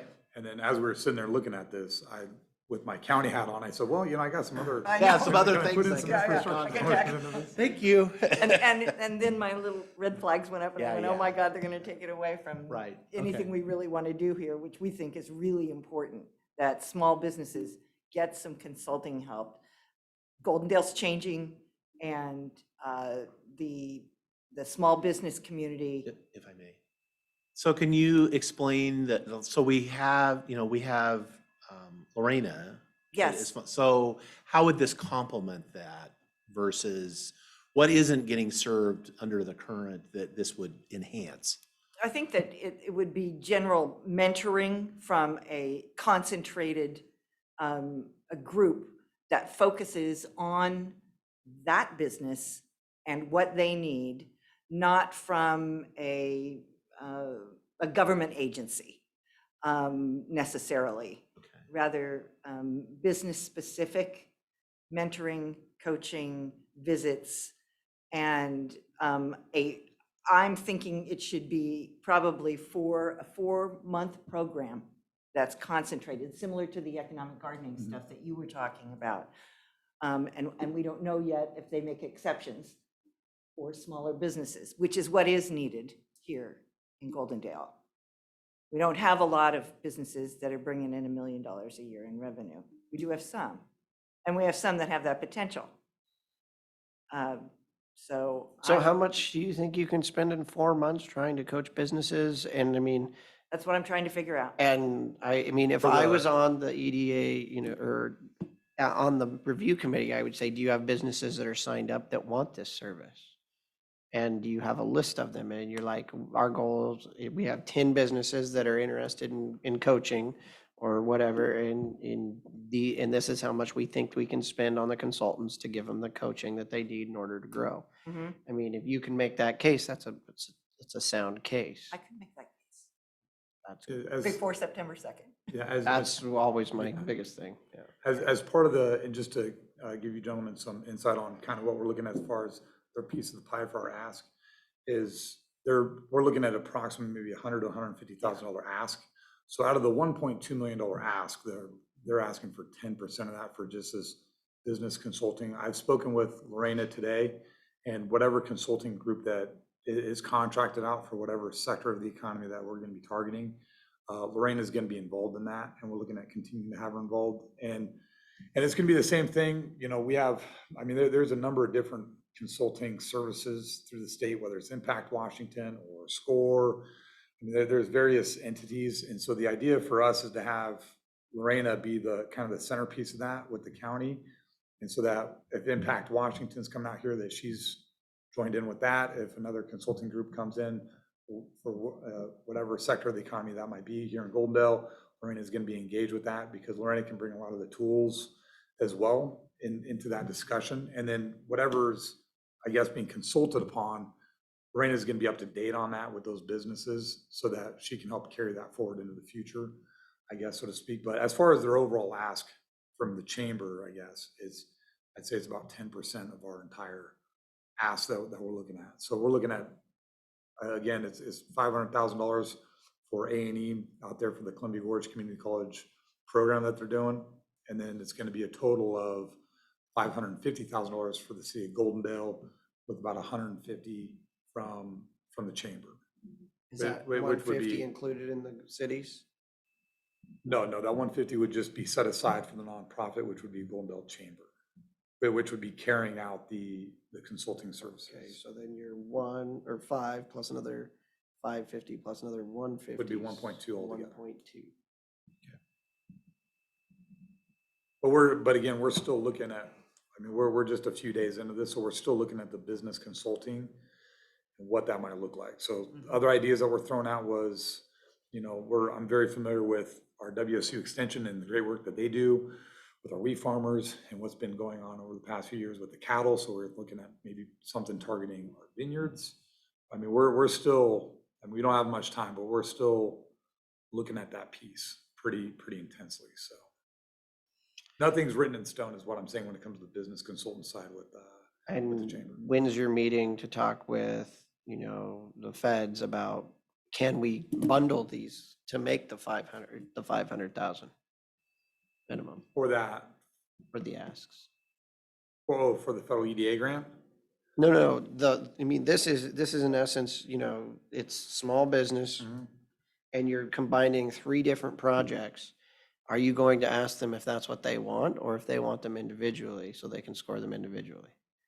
So it's coming down from Commerce, and from my understanding, it's not something that, maybe you can correct me, Dave, but I'm not. No, I think the question is, if the minimum threshold was $500,000, we have some projects that don't meet that threshold by themselves, and I think what Commissioner Anderson is asking, is it okay with them if we Yes. bundle those to hit the threshold? Well, they've got a list of the Yeah, uses yes, you that are can- separated out. Yeah, you can, they just want a minimum ask of 500,000, you can combine projects to make Okay. it 500,000. You're positive that you can combine projects? And then Yes. the next question would be because I want to make sure that we're successful. Do we want to do because we've got one that's 500,000 by itself, and then we've got one that's equal to equivalent, or the other two that's equivalent to 750. Do we want to have 2 projects go forward? So at least hopefully we can get one funded. We have not had that discussion yet. I mean, whether either one gets funded, I don't care, but if 1.25 is too much for them and they're not gonna, line item veto stuff, and do the horse trading thing, then, we need to have that conversation with whoever is doing this about Ask them. the best way to do this, Okay. so that we yeah. can be successful in the next, 8 days. Yes, we can reach out and ask them, see if they would rather. If have it's 2 all or nothing, Yeah, or if is it's all or it? nothing, would they rather have 2 submissions or one overarching submission? Go from the whole county. Okay, I think we got our marching orders. all right. Thank you, Thank you. gentlemen. Thank you. And Thank you. Yes, thank you for raising the awareness. best I could do. Yeah.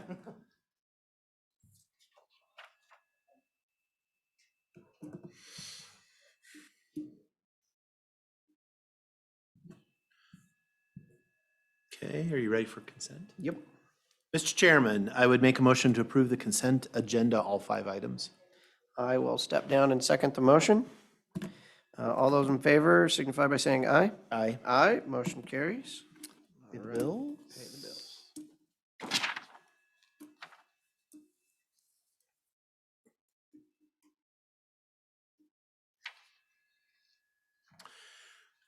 Mr. Chairman, I'd make a motion to approve accounts payable warrants in the amount of $188,329.70 for the date ending August 22nd, 2022. I will step down and second the motion. All those in favor of paying the bills, say aye. Aye. Aye, motion carries. All right, let's move into board pending. Thank you, sir.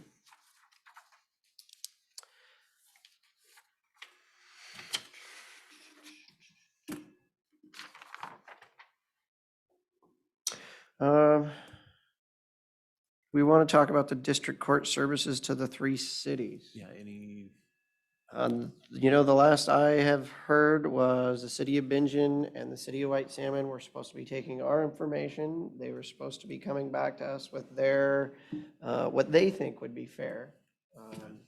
And I talked to Pat with the city of Goldendale and I said, well, you want to get involved with those two because we're not going to do one thing for one district and do something else for the other. We want to make it fair. And so I have not heard an update, but I will reach out to them again. So are we currently, am I remembering incorrectly? You know, us old dinosaurs, that happens. Did we give them notice that or we only billed them for? We only billed them through June 30th because then because we had a contract for that far. The city of Bingen said, there's no way we can get this done and we've baked our pie for the Right. year. We want to push this off till the end of the year. And so that was the other discussion is, you know, our thought was, well, let's get there and we'd go halfway between what it's going to be for the second half. And well, now we're way into the second half and they haven't. I'm assuming we're still providing services. You're still providing the services. So we'll bill them at the end of the year, I guess, for the other half. But I'll reach out to them.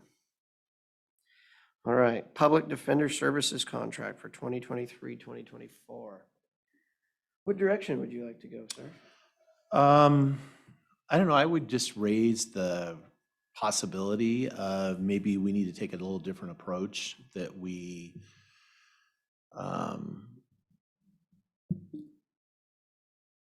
you know, kind of set, is it possible, you know, looking through the case numbers, the amount of time, everything that we advertise, instead of and I don't know, this would be something to talk, I don't know if there's attorneys somewhere that we can find, because I know we have advertised before in the, you know, typical places.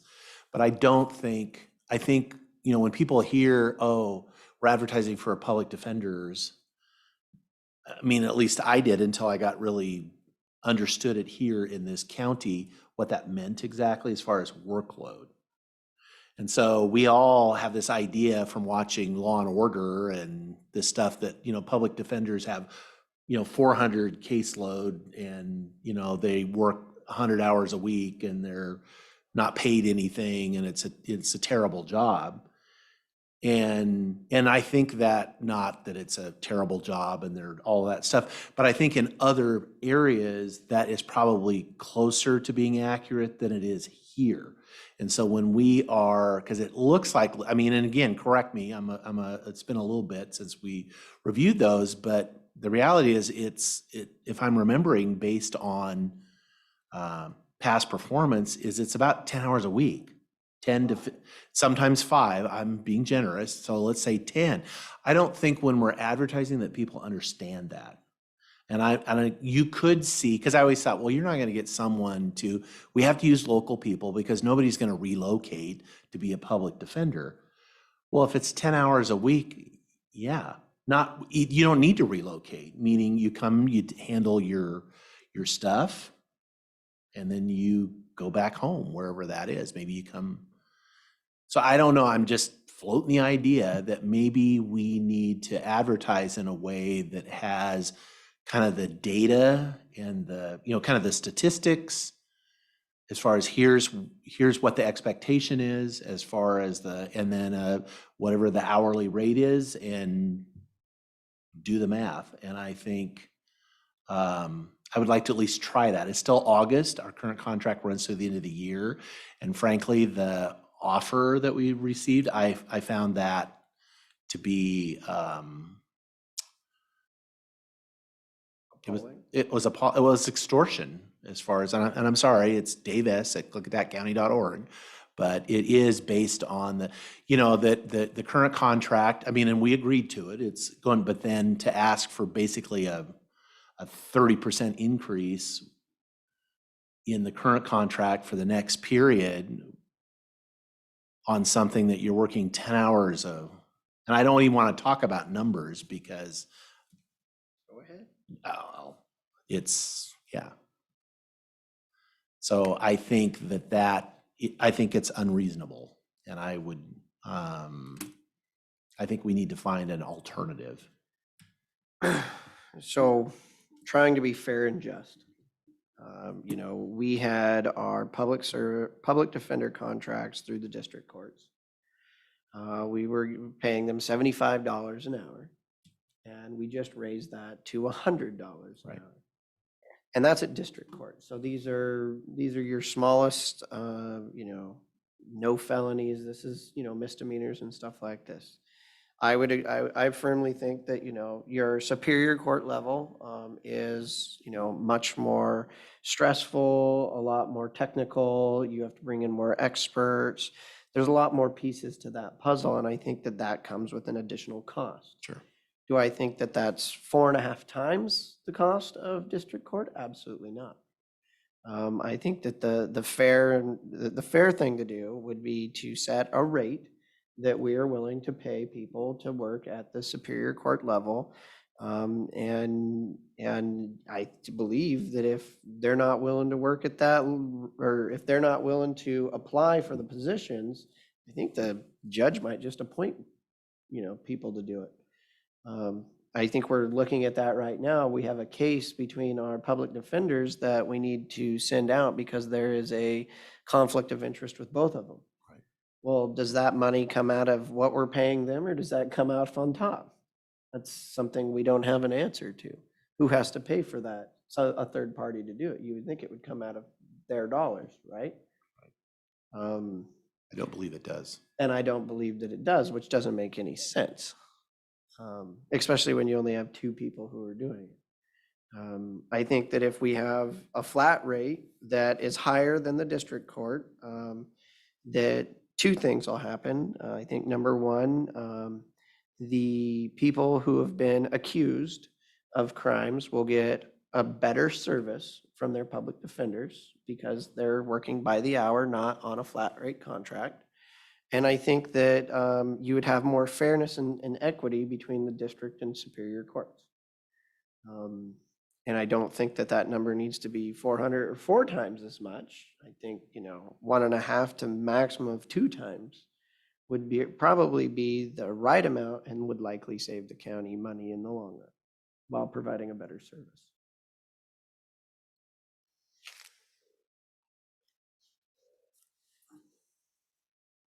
So my idea is to move away from the flat rate contract, which we've had, and move into the same style of contract that we have for district court. What do you think that, I mean, I would be curious, I'm not opposed to that. I just wanted maybe some analysis on, is there, it's always, you have to find that balance between incentivizing or not incentivizing, taking more time and, you know, generating billable hours. Well, So I'd be curious how, I mean, I don't know. I think it's pretty, but with the other part of this is that the court system is changing and the laws in Washington have changed. And we have seen that in the hours worked for our public defenders. We can go all the way back for 5 years and look at the number of hours worked per year for those cases. And it's down to, you know, 5 to 10 hours a week. And that's because the laws changed and then COVID. But even since COVID's come out, that's still that kind of amount of hours worked. So I don't know if you suddenly went to a per hour rate, is it suddenly going to jump in an exorbitant amount up? Because now you're billing for, you know, and you're charging the hours, but I don't see how that can logically happen because they have to sign under perjury that these are the hours that are worked. And if they've only been working 5 hours, why would they suddenly go from 5 hours to 50 hours? Well, not necessarily. And again, I have no expertise in this. I just know that there are processes in the law that you can, I'm not saying they're not gonna put the hours in, but that there are opportunities. If you want me to, you know, my experience in the past as far as privately is if I, you know, have if I want someone to do some legal research on something and if I'm paying by the hour, they can do super in-depth. That doesn't mean they're not doing the work. They're doing the work. But it's the, oh no, I checked absolutely everything. Here's my bill versus I want a reasonable, and this is what I'm willing to pay. The work still gets done and that's not, again, I don't know. I don't know. And I know. We see this exact same thing, that if somebody knows you have a grant for $200,000 But for it professional costs services, $200,000. they'll find a way to Right. fill the pages with $200,000 worth of work. But that still. So I wonder, can we do like a hybrid where it's got a maximum? Because I don't know how we would do that too. If it's an hourly, we're setting it and here's the kind of the caps. Here's a minimum, maybe minimum maximum. I would say, so like. Because you're going to have some to entice people to do it. Well, I don't know, $180 an hour would get me off to doing things. Or 150 when I can go work at district court for 100. If you're already working at district court for 100 and you can go do this case at Superior Court. But then why aren't they? Well, because we already have a contract right now. But they didn't even apply before. The last go around, the last 2 times, we've had 2 applicants. Right. I think And all of those other folks my guess is there's a lot of politics involved. well, maybe. I mean, it is everything with the law. Of course, there's a lot of politics involved. But I think what we're paying, or what we're getting for what we're paying, like you said, is something that we agreed to. It's not extortion because we agreed to it. I just don't think. I was that it's- speaking of the proposal for the next. Oh, right, which would. No, we agreed to the contract's a contract. It was negotiated in good faith. They're doing the work the contract requires, and we're paying what the compensation is. But And it's nice because we can budget for it. we can budget for it. We know what it is, but yeah. But the other issue is so like I always think of like a murder case or something, by itself, I could rack up $200,000 in legal bills. But in our current contract, that's not even included anyways. That's. No, above that's and beyond. added, that's extra. That's added on. So this is your general Superior Court, this is Dewey's and all these kind of things that could be considered a felony. And you're seeing a lot less of this, and especially when it comes to the drugs. That's what Superior Court was. It was all drug related, right? Right. And that's all kind of out the window. So with that being out the window, I don't think a flat rate contract, when these are the hours worked, I don't think that's appropriate.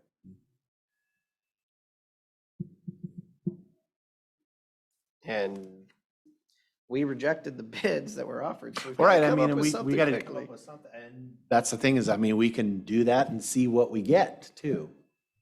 And if that's the proof, the market will tell us if. Well, we're already seeing that we can't hire anybody in the prosecuting attorney's office. Right. So maybe nobody wants to work. Nobody wants to do it. But with that, I also heard that I think the city of Goldendale might be losing their prosecutor as well. So, I don't know where all the lawyers are going. It's never too late to go back to school.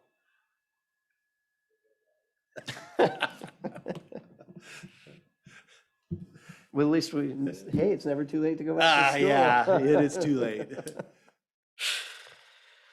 All right, do we want to talk about the Forgotten more opioid? than I used to know, so. Yeah. Do we want to talk about the opioid settlement agreement?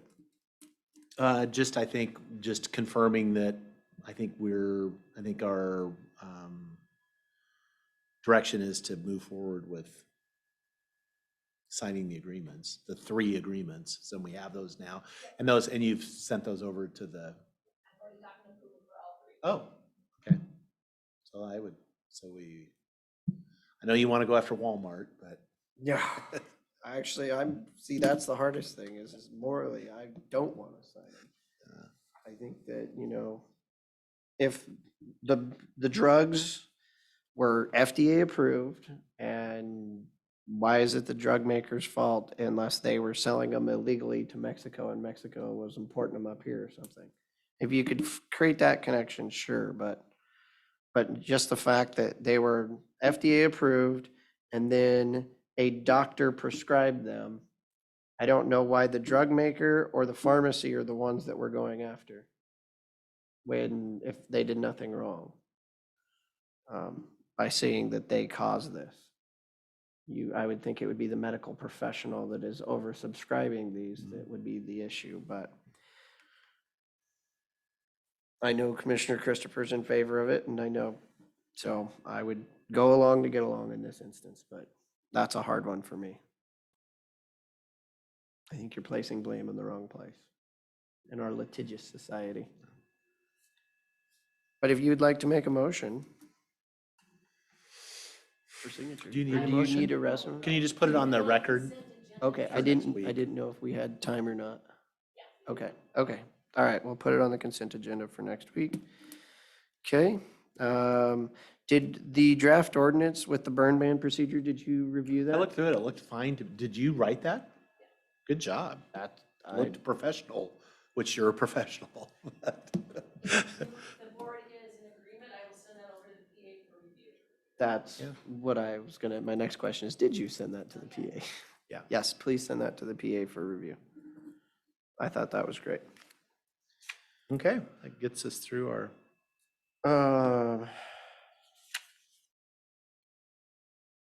So one other thing that I'm going over, and I'm contemplating going to the water district. So this is back to the airport Oh, in Dallasport. okay. Okay, so put that hat back on. Dallasport the water district sent a letter to the airport. This is September of 2020. In said letter, they stated that it is a motion by the Dallasport Water District to direct the staff to place in writing a water connection moratorium on the Columbia Gorge Regional Airport with conditions. And so the issue with this is this has been forwarded to the EDA for our big grant, multi-million-dollar grant, and they're asking, how are you going to resolve this moratorium?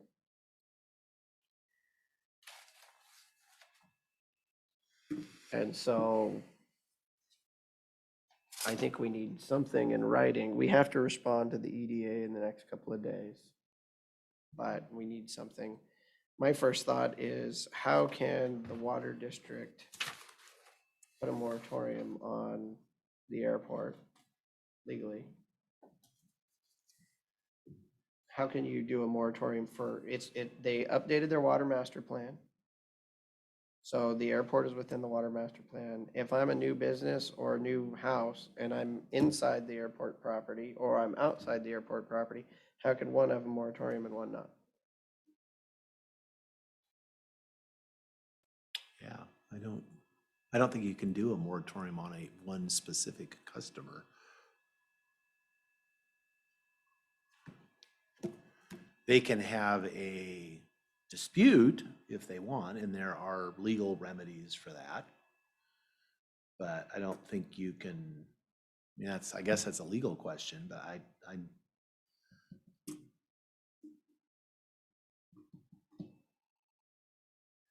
but that's from 2020. That's from 2020.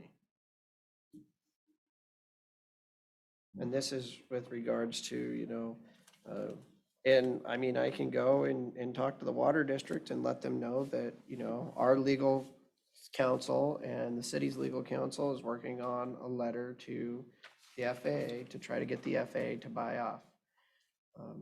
I've had multiple meetings with our legal counsel and the city's legal counsel and about how we're going to get through this. I mean, we have an agreement. If this was easy, It would have been done 10 years ago, right? And the issue is the FAA's revenue diversion policy, which if, it's kind of like the same thing. It'd be like if we do something wrong with the state and we get blacklisted by the state or get an audit finding, that can negatively impact our ability to get grants moving forward, Right. correct? Right. And that's the same thing we don't want with the airport. Because we've got, you know, the big South Apron project coming hopefully shortly and a bunch of more T hangers and everything else. And so the goal is to get through this. It's to get through this with getting the blessing of the FAA. Have we, because if I'm remembering correctly, the issue was the transfer of the water rights. Have we actually attempted to do that and had? So we have sent the FAA multiple letters. We've had lots of Well, I know, because that conversations predates, I way mean, back that's way then. back. And as far as we so did that. I'm just it speculating, are we, maybe we're going about this wrong. It always reminded me of dealing with the Gorge Commission, where it's bring me a rock and you bring them a rock and they say, bring me a different colored rock. Right. And so it just kept going and going and going. But, you know, I guess the last time we kind of heard from them, it was like, well, I'm asking you these questions because the answer is no right now until you give me the right rock. And so that was kind of where we were at. And I see where the FAA is coming from. You know, they don't like to see any assets sold off. That's why nobody gets to own property on airports, you know. And hopefully we'll have something from our councils to move forward, but we're kind of in this limbo right now where we've got the CDA grant and we need something to send to them, to the ADA, to say, yeah, this will be good.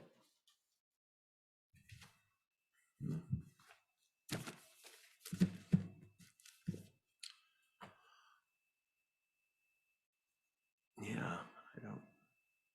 I was just looking for some of that old dinosaur wisdom. Yeah, I don't know, because if I'm the water district, I'm not gonna bargain. Is based on, because I think we've made assurances in the past that we would try to get, you know, that we're gonna get this done. And we haven't. We haven't been able to figure out how to do it.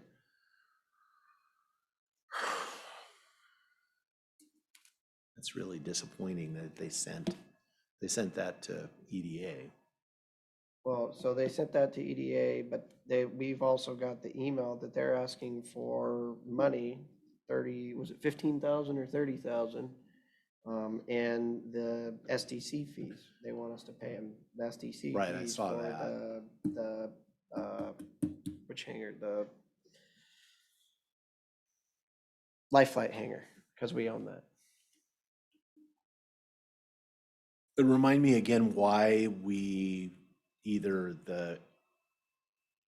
why were we not billed for STCs at the time of the connection? Was that Because we our agreement, allow, so is this basically that you're out of compliance with the agreement and so they're not bound by what was in the agreement, which means we got so many STC charges as repayment?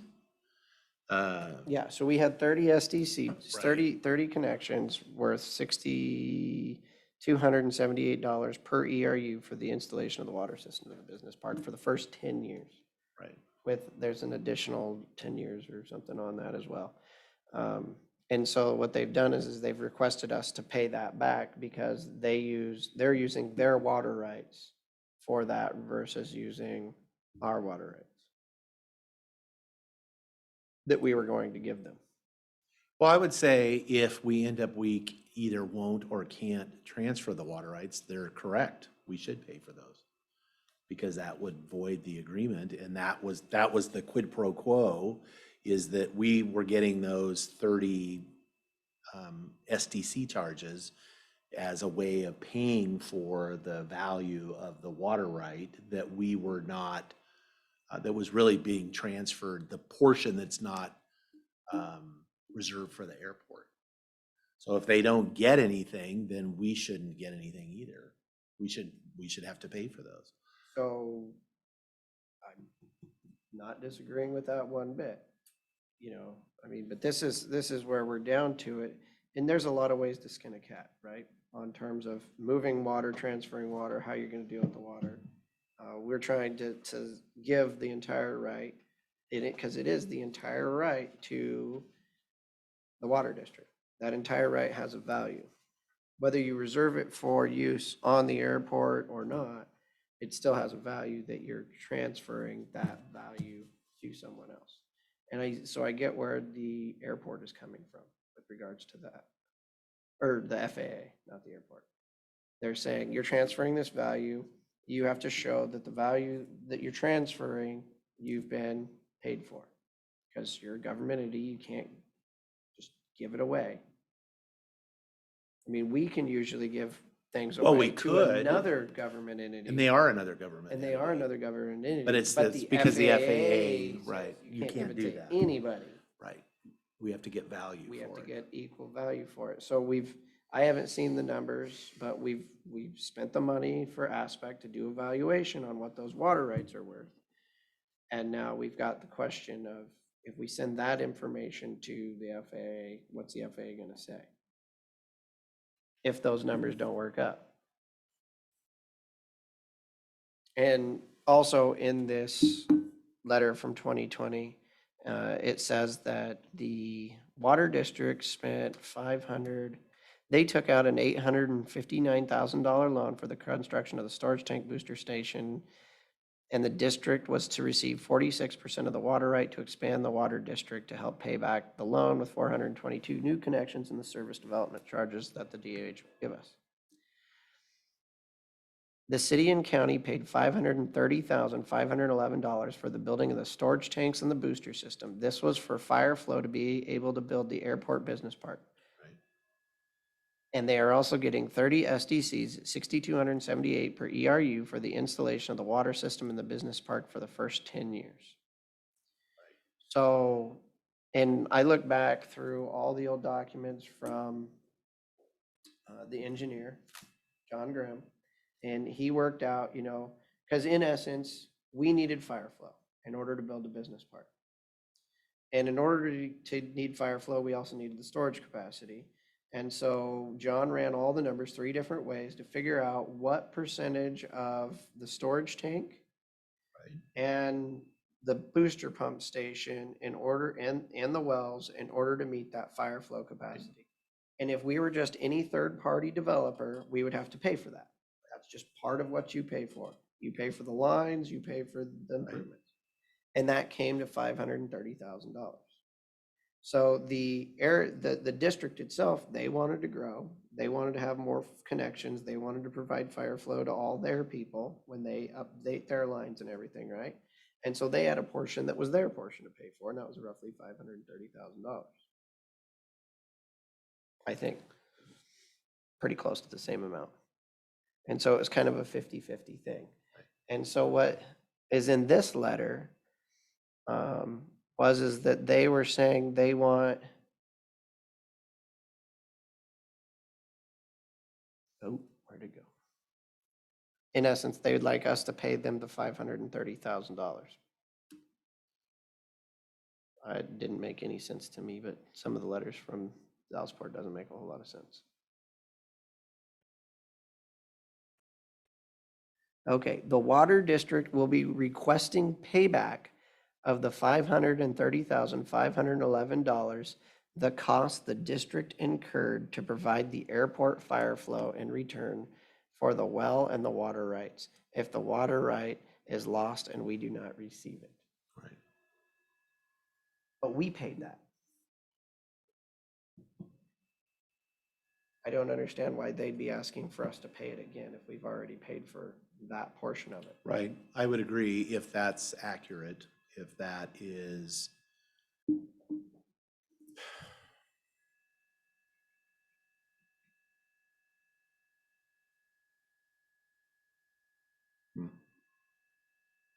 I don't know. I just know what the intent of all of it was, and we did it all in good faith, and we should honor our agreements, which was we didn't want, because it's also to provide fire flow at the airport would have cost significantly more than partnering with Dallasport Water. We got a good deal out of, I mean, we paid the full cost to, because they were also, you know, they were doing a booster pump and the tanks and the reservoirs. It's way cheaper to put everything together into a single project and just add capacity for our fire flow was way cheaper than us building a whole system to provide our own fire flow. So it was and it created more capacity, more redundancy for the community. And so it was a win-win for everybody. And so they spent less money than they would have, and we spent less money than we would have. And we both ended up with a way better system than we would have with two separate systems. And that was the benefit. And so if we're trying to unravel all of that,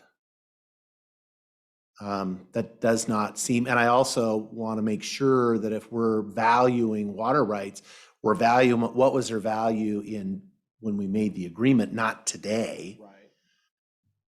Because that's not really fair either, saying, well, now they're worth all this money. And it's like, yeah, but this is what they were worth then. So, And I believe Aspect did this. okay. So I guess the issue would be, and I haven't seen the numbers, the issue would be is, you know, back then, there, I know what agricultural water was worth back then, but this is worth more than that. But when you look at that, you know, the question would be is, if you're moving 46% of the water right that they're going to be able to use outside of the area, and it has an X number on it, it's a pretty large number, right? Maybe 1 million per se. We'll just use that Use that as a round number. What can we show that we got for that $1 million? Well, the one thing that we can probably show is that it's $1 million we didn't spend to build a water system to provide fire flow. And I think that was the analysis, is that at the time we looked at, and that was one of the things that we didn't want to do it, because it's like, it wasn't just that we didn't want to run a water system. It was going to cost a lot more money.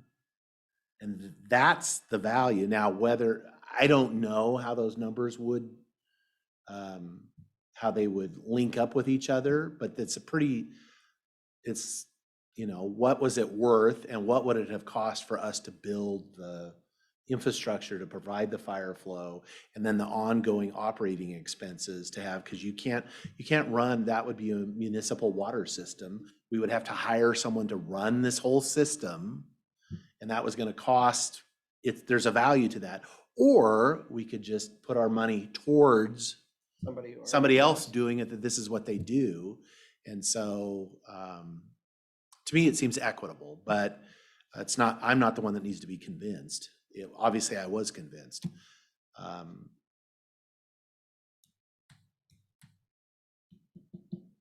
Yeah. Well, hopefully it's with, you know, the lawyers, David and the city attorney, and hopefully they can draft something that the FAA will agree to, and then we can start the process and get it transferred and everything else. Right. That's the goal. But we still have to respond to the FAA on what we're gonna say about this moratorium that was, or respond to the EDA. About what that was sent to them and how we want to say. I mean, we could say we're still working on it. We're in process. We have them, you give them a copy of the agreement that we're in the process of transferring this. It hasn't been executed yet. And I would be curious, again, because I don't think you're going to get anything from the water district saying, oh, well, we're okay right now. Go ahead. Because I wouldn't, because then that's all their leverage at this point. Although maybe, because they know in the long run, it's for the benefit of the whole community. You want us to get these EDA projects and build that. Well, the closer. Build that thing, and now, the college just got their award for their program, their program's been certified for the maintenance stuff, and this is all integral to that, and it's like. And if we build this, we're getting closer and closer to the wellhead. We're putting, Right, and so because they always knew there was gonna be they got a bunch of money they'd have to spend to actually access the physical water, the well. And so this gets them partway there. So it's in their benefit. Actually. Yeah, really, almost there. So that would be the argument I would make to the water district is, You know, we can have a disagreement about that and whether or not we're gonna, but if we don't get this, that puts you out that much further away. Right. This gets you that much closer to To the really actual close to water. the actual water. And so it's really is in your best interest to figure out a way to be able to support us so that we're successful in getting this grant. Okay. Well, I'll try to make it to the meeting. All right. Is there anything else you have for the good? I don't. I see we have a couple visitors. Any? No? Okay. No. All right. If you're ready. Yeah. Mr. Chairman, I make a motion to adjourn the regular meeting until 9:30 a.m. on, 9 a.m. well, I was told it's 9:30 now. Okay. Well, sorry. 9:30 on Thursday, August 25th, 2022 for the start of the exciting budget workshops. That's my motion. I will step down and second the motion.